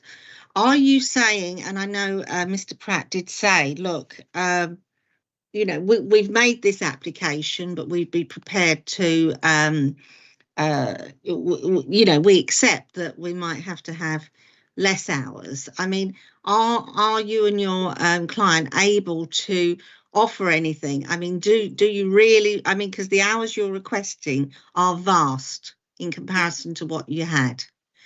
And I think it would help the committee, and I don't know whether you wanted 5 or 10 minutes to have a chat about this.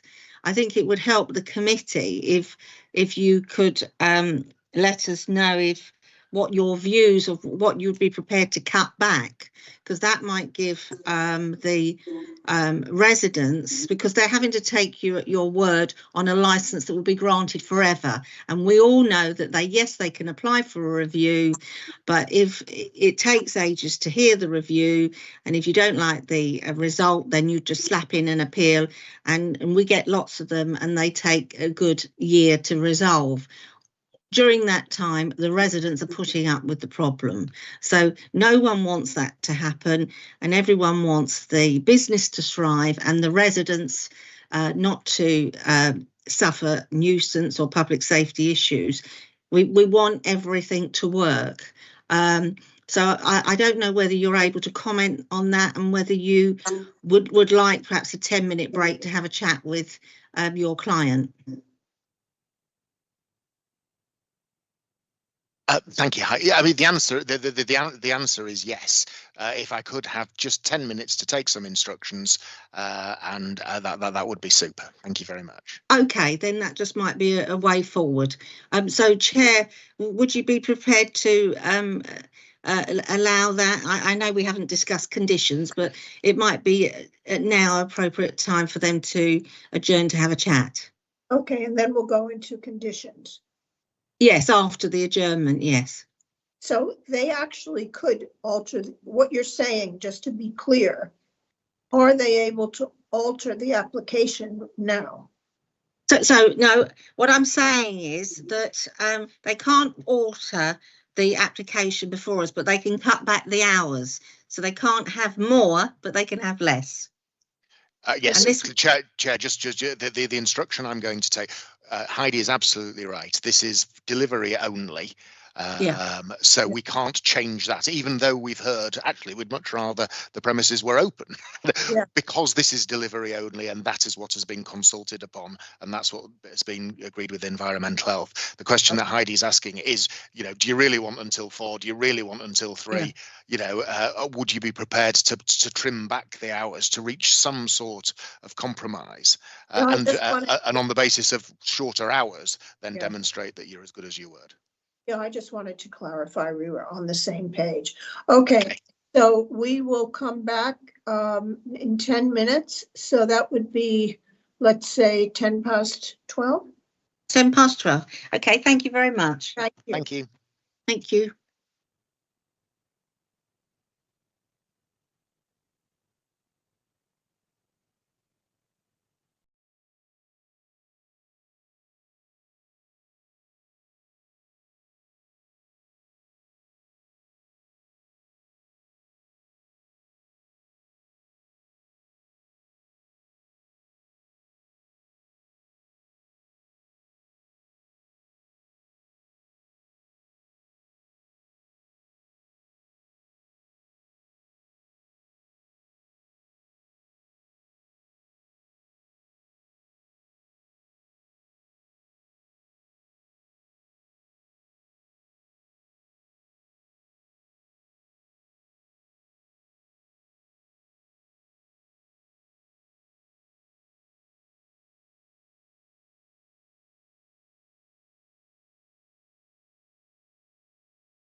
Heidi, is everyone back?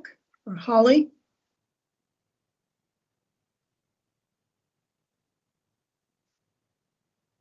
Thank you, Madam Chair. I think we just need Councillor Noor to rejoin, so I'll send him a message. Okay, Councillor Burns is here. Yeah. Yes, present. Okay, good.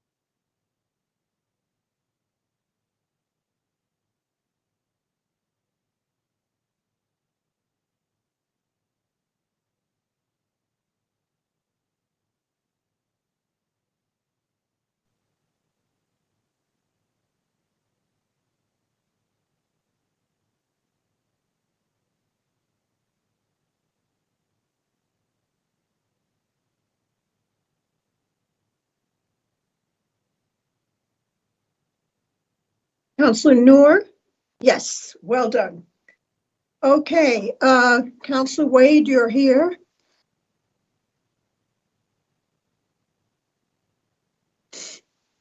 Yes, Chair. Thank you. Okay, I think, can we start, Heidi?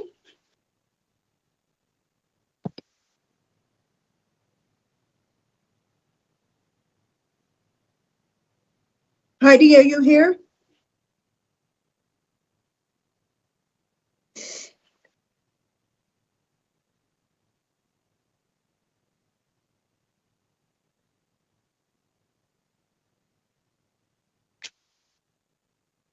Holly, can you check that Heidi is around? Yes, just checking now. Thank you.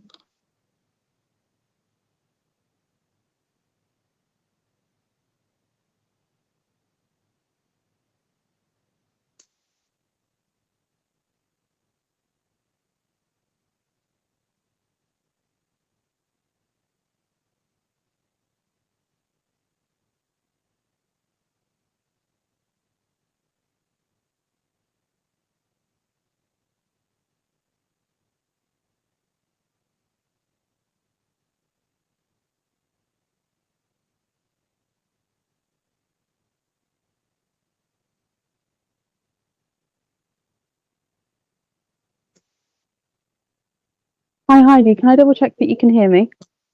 Yes, I can hear you. Wonderful, thank you. No, if you could. Sorry. Okay, so what I suggest is that I'll hand over this section to Heidi so that she can discuss with Mr. Taylor exactly what's appropriate here. And then we'll carry on with the condition session. Is that all right with everyone? Thank you. Okay. Madam Chairman. I'm going to pass over to Richard Taylor so that he can just tell us what's the outcome of his discussions, and then we can see where we go from there. Thank you. Thank you, Heidi. Thank you, Chair. And thank you for the time. We've found it very, very useful indeed. So Mr. Pratt, I've taken instructions from him. He understands the concerns that are raised, and he is committed to working with everybody moving forward. And what he's asked me to point out is that the delivery companies are his clients, or he is a client of theirs, so he has a lot of influence with them, and on that basis, what he is proposing is a reduction in the hours that we're seeking, but on top of that, an offer to set up a meeting with the delivery companies, any councillors who want to be involved, and the licensing authority, so that we can address the wider problems in the area. So that is a commitment that Mr. Pratt is making as far as his application is concerned. And with an eye on the policy and with an eye on the viability of the premises, he has instructed me to amend the application for late night refreshment. So it's still delivery only, but the terminal hour would be midnight on Sundays to Thursdays inclusive, and 1 a.m. on Fridays and Saturdays. So that's half an hour less than the premises previously had under the old license. Half an hour less than the premises had under the old license through the week, because that was till 00:30. But then half an hour more on Fridays and Saturdays, and that is the only way he can see, or the minimum hours that he can see that the premises would be viable. So I hope that meets with some accord and is welcomed by some. Heidi, so midnight Sundays to Thursdays, and 1 a.m. Fridays, Saturdays. And if you could take that as our amendment to the application. Okay, that's really helpful to know. And is that subject to all the other conditions and everything that you had absolutely put forward? Right, yes. Yeah. Absolutely right. Yes. Yes. There's no deviation from those. The proposals are exactly what we agreed with Philip in environmental health, the delivery policy, and everything that we offered to start with, insofar as it doesn't conflict with those.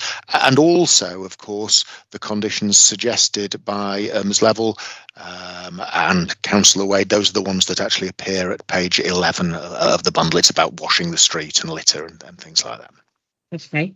Well, I've got to go through the conditions, because there will be some tweaks, and going forward, I don't know what the committee have in mind, but we obviously have to have a discussion so that if the committee are minded to grant the application, then they know what your view is in terms of conditions, both that has been offered by you and requested by the residents, and which may be required by the committee. So that's helpful, Madam. So do you want me to move on to the condition session now? Yes. Okay, that's helpful. I did circulate I just produced a document yesterday trying to amalgamate all the conditions that had been suggested. I did make and thank you, Holly, for pushing it on the screen now. Number one is litter bins will be provided. I know that in your application you've said they'll be provided outside, but obviously it's a public highway and you may need permission to put bins outside. So the wording of the condition is that they are provided to ensure the area outside will be kept clean, but it doesn't mean the bins have to be outside. They could be in your premises. So are you happy with that suggestion? Yes, happy with that. Thank you. Yeah. And then the staff training, are you happy with the next 4 conditions? So staff training, CCTV, and the incident log. There was a training condition offered with a 6-month refresher. That's 12 months. So that's fine. Signed and dated records. I can't see a problem with that. Mr. Pratt, please shout up if anything I am saying is wrong, but otherwise we'll take your silence as agreement. CCTV, there was a condition offered anyway that just says somebody conversant with the system will be on the premises. If the premises are not open, yes, recordings maintained for a minimum of 31 days. We'd offered that anyway. Yes.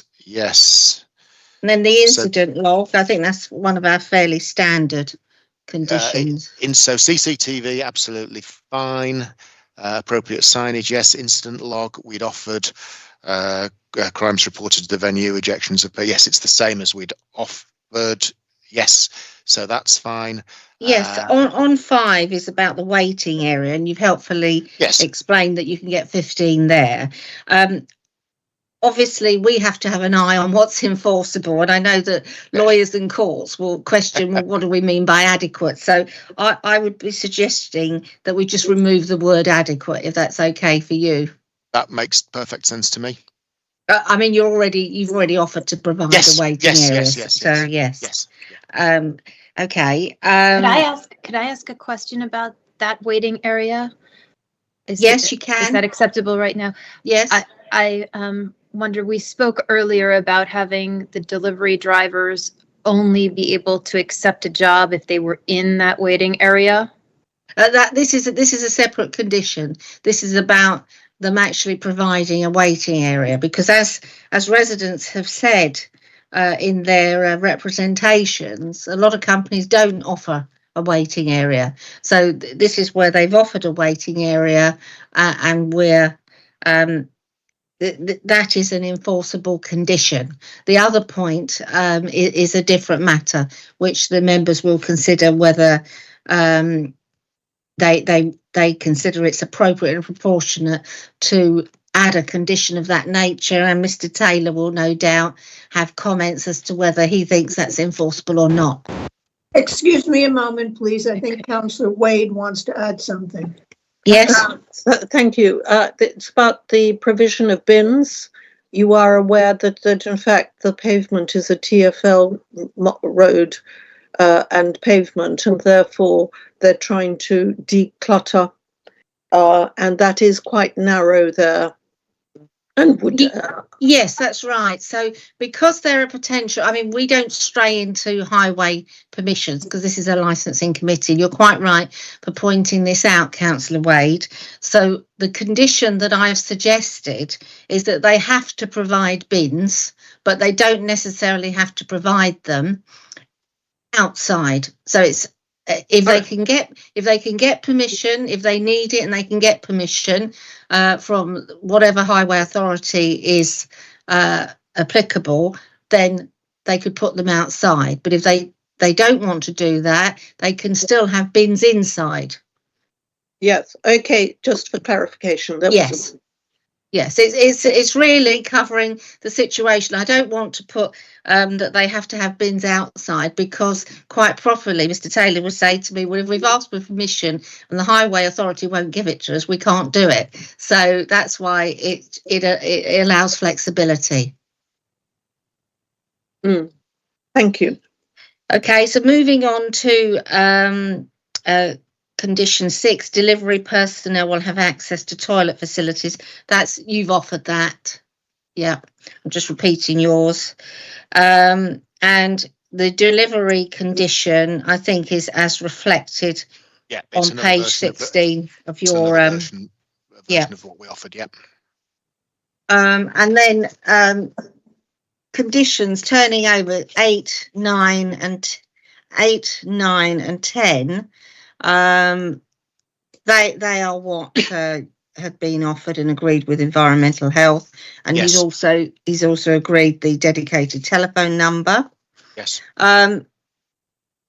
In terms of waste, and I think you've agreed this, that rubbish, including bottles or cans, should not be deposited outside the premises between 11 and 7 the following morning, and that you won't put them out 30 minutes prior to the allocated time. So I will draft an appropriate condition for that, just to incorporate that. So it will include both the 30 minutes and the no rubbish outside between 11 p.m. and 7 a.m. I was confused by the replace with. Yes, that's both just things just are important ignore to that. residents. That was my confusion. Then the next one is refuse collections and the deliveries. These have all been agreed with environmental health. Yes. They're all fine. Heidi, what is really very important, and if anybody looks at outside the store, there is clear signs of staining because of the fatty wastes that come out of the food disposals. So this was one of the reasons why we wanted to have the jet washing with the degreasing agent, and because they've got to double bag. I think the recommendation is that they put cardboard underneath their bags to prevent the staining of the pavements. That comes from environmental health. but it's really very important that waste is disposed of in an appropriate way which does not cause staining to the pavement. Well, it's actually covered by it's a bit later on. It's condition 17. When we come on to that, I'll discuss that. I just wanted to go through 12 and 13 and 14. They're all as agreed. And then now yes. we're coming on to the cleaning and decreasing agent. I mean, the committee can only attach conditions which are appropriate and proportionate. The residents have asked for this cleaning condition. I've just simply reflected what they've asked for, and I would invite Mr. Taylor to give me his view. So this we're 17 now, aren't we? Yeah. So the condition sought by the residents on page 11 was routine daily pavement cleaning, including regular jet washing. Yeah. Routine. Yes. So that's now that's not. It would need to be tidied up for enforceability. Did you have any particular concerns? I don't. Or suggestions about frequency? Well, I was just going to ask Mr. Pratt about that. Reads as though it's expected that it be just jet washed daily. Mr. Pratt? I think weekly for jet washing be suitable. I think we do that in a lot of our sites anyway. Yeah. Weekly. Obviously, we clean it every single day, sweeping, making sure there's no litter around. But jet washing weekly is what we normally do. Are you doing jet washing weekly presently? Not in that site, no. Okay. Because whatever's happening presently is not adequate. So it needs to be more. So you're suggesting, Mr. Pratt, weekly jet washing. Yes. What other type of degreasing are you using? Yeah, we use degreaser. So it'd be degreaser down. We normally leave it around for 20 minutes. It breaks up the dirt. Then you jet wash it, and then you do a dry mop after, so there's no staining. Yes. The residents are a bit concerned about the pavement at the moment. So what's your normal cleaning like, every day then? If there was any grease on the pavement, presumably you would clean it up. Yes. If there's any grease, that will be, so the manager does a daily travel path, and there's a question in the manual that they need to check from a daily point of view. And if there is grease, they need to jet wash and degrease immediately, and then dry mop. But that's not happening right now. So what would be different after this? Well, I know about it now, so I'll enforce it. And the point is, it would be a premises license condition and therefore a criminal offence not to do it. Yeah. Yes, exactly. Yes. Okay, so I will. So you're happy with the spirit of it, and I need to put it into some enforceable wording. Okay, that's fine. In terms of liaison meetings, I know that you've said that you're happy to work with residents, and I've suggested the condition in red is the condition that we would normally put on. It's a question of how frequent that would be, and also whether you are also willing to invite the residents associations and the ward councillors, as suggested by the residents. We'd agreed to the what is it in 11, which is we'd agreed to what's in black. So I've no difficulty with that. And the suggestion was 3 to 4 meetings a year, which we were quite happy with. Perhaps we could run with 4. And then as far as the red condition is concerned, we just need to remove references to designated premises supervisor, because of course there won't be one. Sorry? So as far as 19 is concerned, I'd suggest at least 3 times per calendar year. And a removal of the reference to a designated premises supervisor, because there won't be one, of course. Yep. So sorry, did you say 3 or 4 times a year? Sorry, 3 times a year. So I was in my mind, I was toggling between every 4 months and 3 times a year. All right, so 3 times a year. Yes. Okay. we'll put the gap in. The residents have asked for an undertaking to pick up litter up to 50 metres away from the site. We can draft a condition. An undertaking is not enforceable, but we can put a condition on. I know you've offered that your litter pick routine is to go further. I think you said, did you say 100 metres? I didn't say 100 metres. It's the side streets, Ms. Titcombe, that we're concerned about, because there's a thing called the end of munch zone, and we don't have enough bins, pole-mounted bins, to be able to accommodate the waste. In the Burger King, McDonald's, KFC and Star Kebab, they undertake all waste, not just their waste. So it's a method of trying to keep our streets clean, given the fact we have such a high level of fast food outlets, that everybody takes responsibility. Yes, I understand the point. So, Mr. Pratt, are you agreeing that your employees pick up all waste, not all only waste, the waste that it's all waste? Yes, it is all waste. And in a 50 metre radius. Yep, correct. Okay. And you mentioned litter patrols. The residents have asked for hourly, extending to the side streets. What's your view on that? Yeah, happy with that.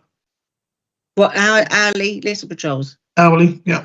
Well, can I just throw something in then? That's one litter. I mean, we're only talking about the time that the premises is licensed, isn't it? Aren't we? Yes. Because so that would be on Sunday. If we're going until midnight, Sundays to Thursdays, that would be one litter patrol on a Sunday to Thursday, because we're only licensed between 11 and 12, and 2 on a Friday and Saturday. So that's not a problem. But yes. So just to be clear to residents, they're not offering this service before 11 o'clock. If I've understood it correctly, and correct me if I'm wrong, Mr. Taylor, you're saying that this condition should kick in relation to the late night refreshment licence. Well, it can only kick in relation to the late night refreshment licence. I know legally, yes, I mean legally. but operators often do say, yes, we'll do a sweep. Well, I'm sorry. There will be there will be sweeps, but I was just trying to make the point that the hourly basically means 1 Sunday to Thursday after 11, and 2, and then everything else is as existing, isn't it, David?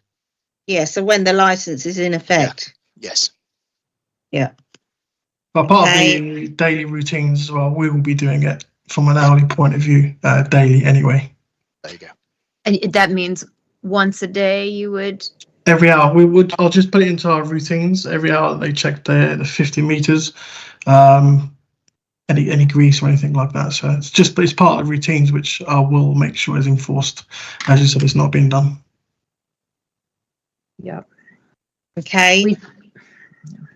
He's more amenable than I am. Right. But the munch zone point is really important. So I'm not clear on the munch zone point. Okay, so I live at the end of the munch zone on a different street in Earl's Court, and what happens is people buy a takeaway at one of the outlets on Earl's Court Road, and they eat it while they're walking. And how long it takes to eat a takeaway, how many meters you can walk in that time. Then they get to the end and there are no pole-mounted bins and there are no council bins. So they basically chuck the wrappers in the front gardens of the houses between 50 and 100 meters from the place where they bought it. So for me, it's Greg's. But for people who live in Nevern Place and Longridge Road, it's Taco Bell. Yes, well, I mean, it won't be Taco Bell after 11 o'clock. Yes. Yeah, in terms of in general rubbish. So just to be clear, because I don't want to give anyone an expectation, in is that this premises is liable to deal with the generally the waste that they create. Okay, but what they have said is that they will do hourly patrols and they will pick up all rubbish, and they will clean, you know, the pavements, and they will do their litter patrols 50 metres around their premises. So that's the extent of which. I understand. I guess what I meant was, I think the munch zone is 50 to 100 meters, because I think in the first 50 meters, not that they couldn't eat really fast and throw it on the pavement. I think they actually take slightly longer to consume it. So your point is that you'd rather 100 meters rather than 50. So I mean, yes. it's up to Mr. Taylor and Mr. Pratt whether they think that's reasonable. Heidi, excuse me, Heidi, I have two questions there. First of all, is the munch zone a legal term? No. Okay. No. And number two, I don't like conditions that are really difficult to enforce. Yes, that's right. And I think 100 meters is unrealistic. Yes, that's what I was trying to say, that you have to be reasonable and proportionate if you're attaching conditions. So as the chair has indicated and I've indicated, you know, 100-metre litter sweep may not be appropriate for this application if the committee are minded, but I'm not prejudging, and the committee are not prejudging because they haven't made their decision yet. Yes, but it's not appropriate for a local shop. That's for a football stadium. So 100 meters, no. So CCTV, we've already got CCTV. The residents have asked for it to monitor the corridor leading to the toilets. Is that feasible? Yeah. Yep. Okay, that's fine then. Is it possible for them to expand about the scope of the CCTV footage that covers the frontage? I.e., is it just the frontage, or is it possible to rotate it so that if we discover there's a problem in Longridge Road or people coming from Nevern Place, that we can identify it, the problem? We could. We'd Taylor, just have to. We'd have to put another camera in, basically, to do that. Mm. So you'd put another camera where? So on the front, so pointing wherever you would like us to put it.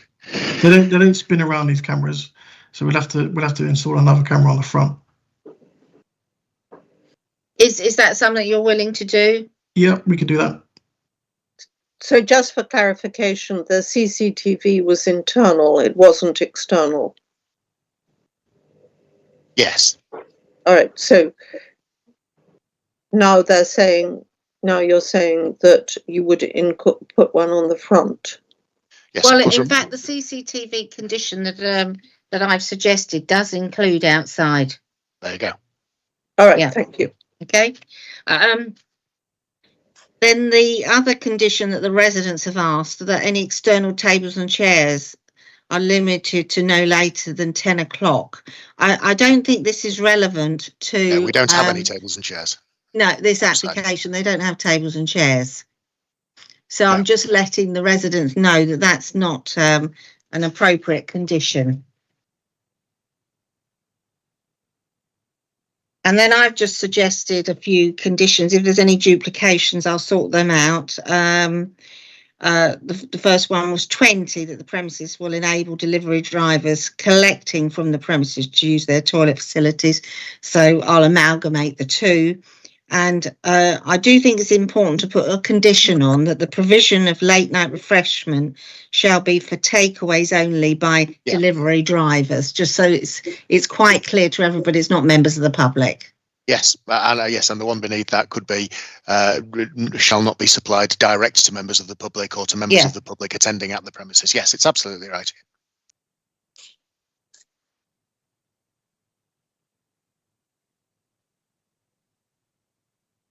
the public? Heidi, Okay, good. And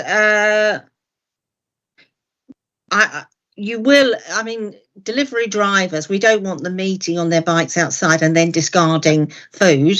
Are you happy to agree to 21? Yeah, but the problem, Heidi, is how does this affect the side streets where they do congregate and they do eat and they do drop food? What the applicants are doing is saying they've got a host who will make sure that will monitor and control their delivery drivers. So if they're eating, they should be eating inside. Yeah. Okay. But how are they going to know which ones those are? So I didn't understand, because I don't know how this marries up with the one that's listed on this sheet as number 14, which is about the host policy.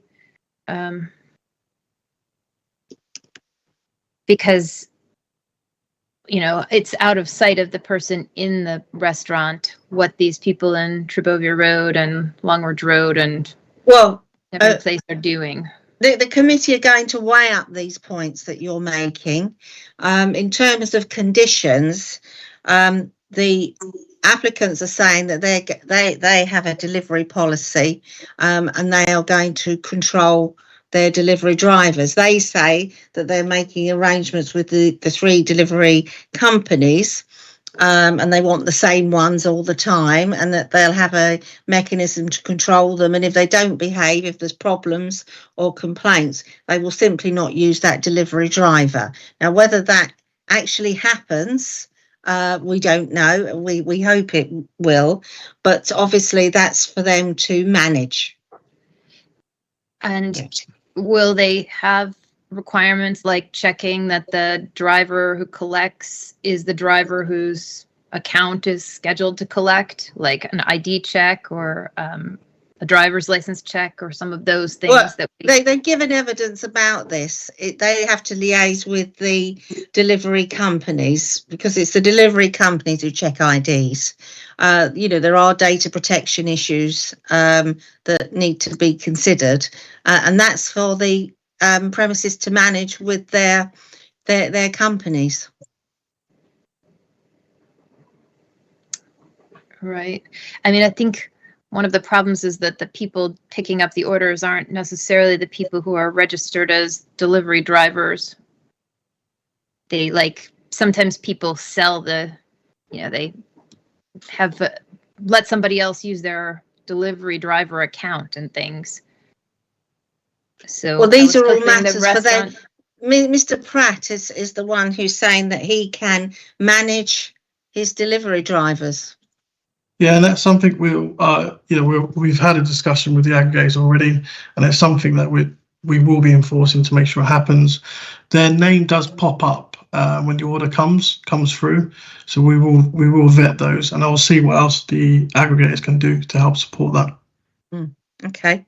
And is that then a condition of this license, that they will check that the right person is acting as a delivery driver for them? Mr. Pratt?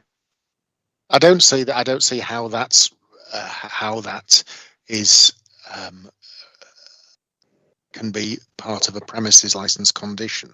I think it's one of those things that we just have to do. We've said we'll do it, and we will, and there's a record that we've said we'll do it.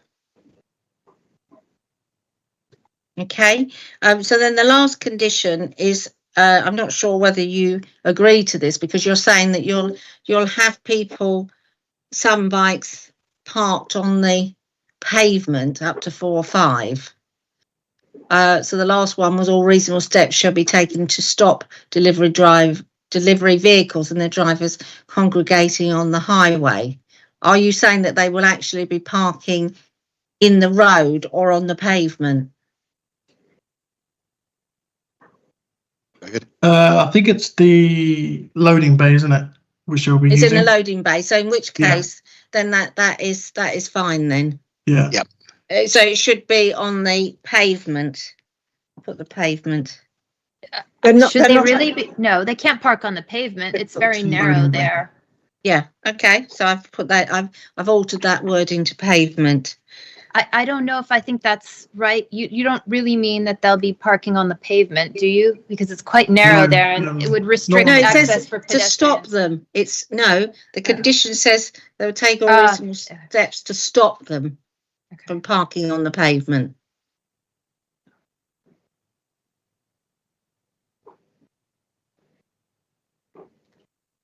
Okay. Yep. I mean that's all the comments I've had in relation to conditions. Heidi, I have a question. Yeah. With regard to the bins, I don't know if we can make that ironclad because there are local health and safety issues as well as security issues about having bins outside. So how did you word that? Yes, so going back to, that's helpful. Going back to condition 1, yeah, I agree totally with what you've just said, that that it may not be appropriate to have a bin outside. You know, there's terrorism, all sorts of things that may affect things. So what I have suggested as a condition that they have to provide litter bins to ensure the outside area is kept clean.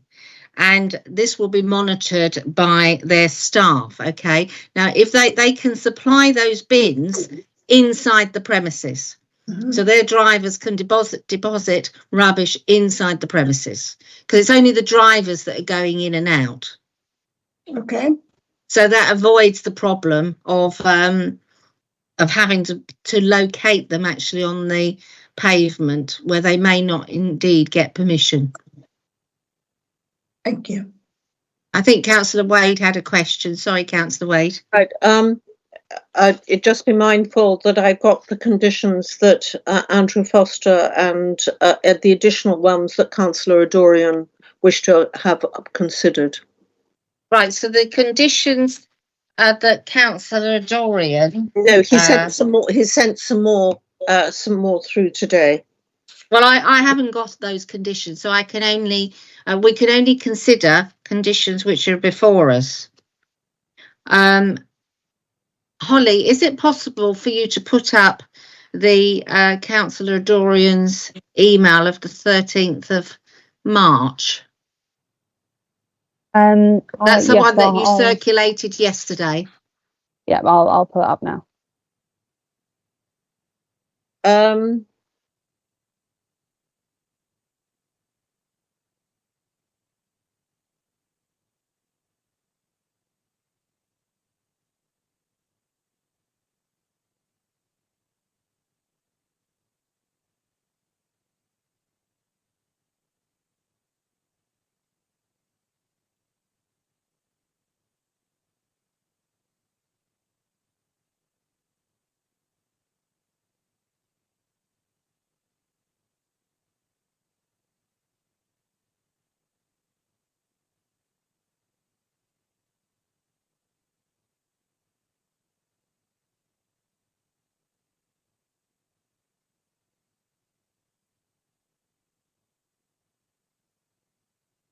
And what I'm going to do, I mean, they're not actually conditions that he's mentioned, but I think it's appropriate to ask Rich Taylor to comment whether, I mean, these things may have already been covered by the conditions that have been suggested and discussed. So I don't know if you could comment on the 3 areas, the waiting areas, noise and disturbance, relationship with the delivery platforms, whether you think any additional conditions can be offered or whether you think they're covered. Right. Well, where exactly will delivery drivers wait when not actively collected? We've dealt with that. Will the business provider designate? Yes. Will they rely on public streets? I think we've answered all of that. What measures will be in place to ensure drivers do not engage in destructive behaviour? Well, that's all about the driver host. Will they have staff actively managing the driver? Yes. What steps will be taken? Well, we've said we won't use them, and we will report them to the aggregator. Relationship, how will the applicant work with third-party delivery services? Well, we've dealt with that to ensure drivers respect local residents. We've dealt with all of this. I mean, this is all very much in evidence already. These aren't additional conditions at all, are they? These are questions that have been raised that have now all been addressed. Yes, I agree with that. Councillor Wade, did you say there was any other conditions? I'll just read you literally what he sent me. One of them is about strong conditions on delivery managed, driver management, waste management and cleanliness for all the hours that they're open. B, the restaurant to be open to the public for all opening hours requested, no dark kitchens. So just to clarify here, okay, this application is for just late night refreshment. So it's not about, we're not opening the restaurant, and it's specifically, this application is being considered on the basis it won't be open to the public. That's part of the applicant's suggestion as to why the committee should grant it. So those sorts of conditions are not appropriate for this application. It may be that he was looking at the previous application. This is just for the late night, and the conditions will only kick in from 11 o'clock when late night refreshment applies. So when they're actually providing licensable activities. I understood, perhaps wrongly, that this application was from, originally worded, was from 11 o'clock until 3 or 4 in the morning. And yes, I understand. And the significant thing was that the restaurant would be closed. I think that what Councillor Dorian, along with everybody else, is saying is they don't want a dark kitchen; they want it open. No, I need to get this point over very clearly to everybody. Is that the application before you is for a dark kitchen, as you suggest. It is not to have a restaurant open earlier. They haven't applied for that. It hasn't been consulted on that basis. So the committee has no status or no ability whatsoever to make that sort of decision, because that's not what they've applied for. They've just applied for a late night refreshment that will kick in from 11 o'clock. Now, the confusion may be that they've asked for opening hours from 11 o'clock in the morning. Okay, yes. They've quite fairly said that the whole building will be open from 11 in the morning until whatever time the late night refreshment is granted. There's nothing wrong with that, because that's what the form allows them to do, but it doesn't mean they're providing licensable activities before 11. No, that's absolutely, and just so that there's no confusion at all, it will still be operating and open to the public until 11. Yes. And if this is a successful application, and Councillor Adorian wants it open, and other councillors want it open, it would be open to us to seek to vary this licence to remove the delivery-only nature of the application, and that's something we could perhaps look at. But the licence would need to be granted for us to vary it. That's correct. Yeah. So unless there's any more questions that I can help with, that's I'm done there. Thank you very much. Okay, are there any questions from our licensing officers? No questions from licensing, thank you, Chair. Okay, and our governance officers, anything to add? Nothing from us, thank you, Madam Chairman. Well, we have reached the end of this meeting. The committee now has all the information needed, and we will retire to make our decision in private session. We will not announce the decision today. Instead, the hearing on this application will be closed and the live broadcast will end. A summary determination will be sent to the parties within 5 working days of today's meeting, and a full decision will follow as soon as possible thereafter. The time limit for appealing the decision will not commence until the full decision has been sent to the parties. I thank you all for attending and for being so forthright. It's a very helpful meeting. The hearing is now closed. Thank you, Chair. Thank you. Thank you. Bye. Thank you very much. Thank you.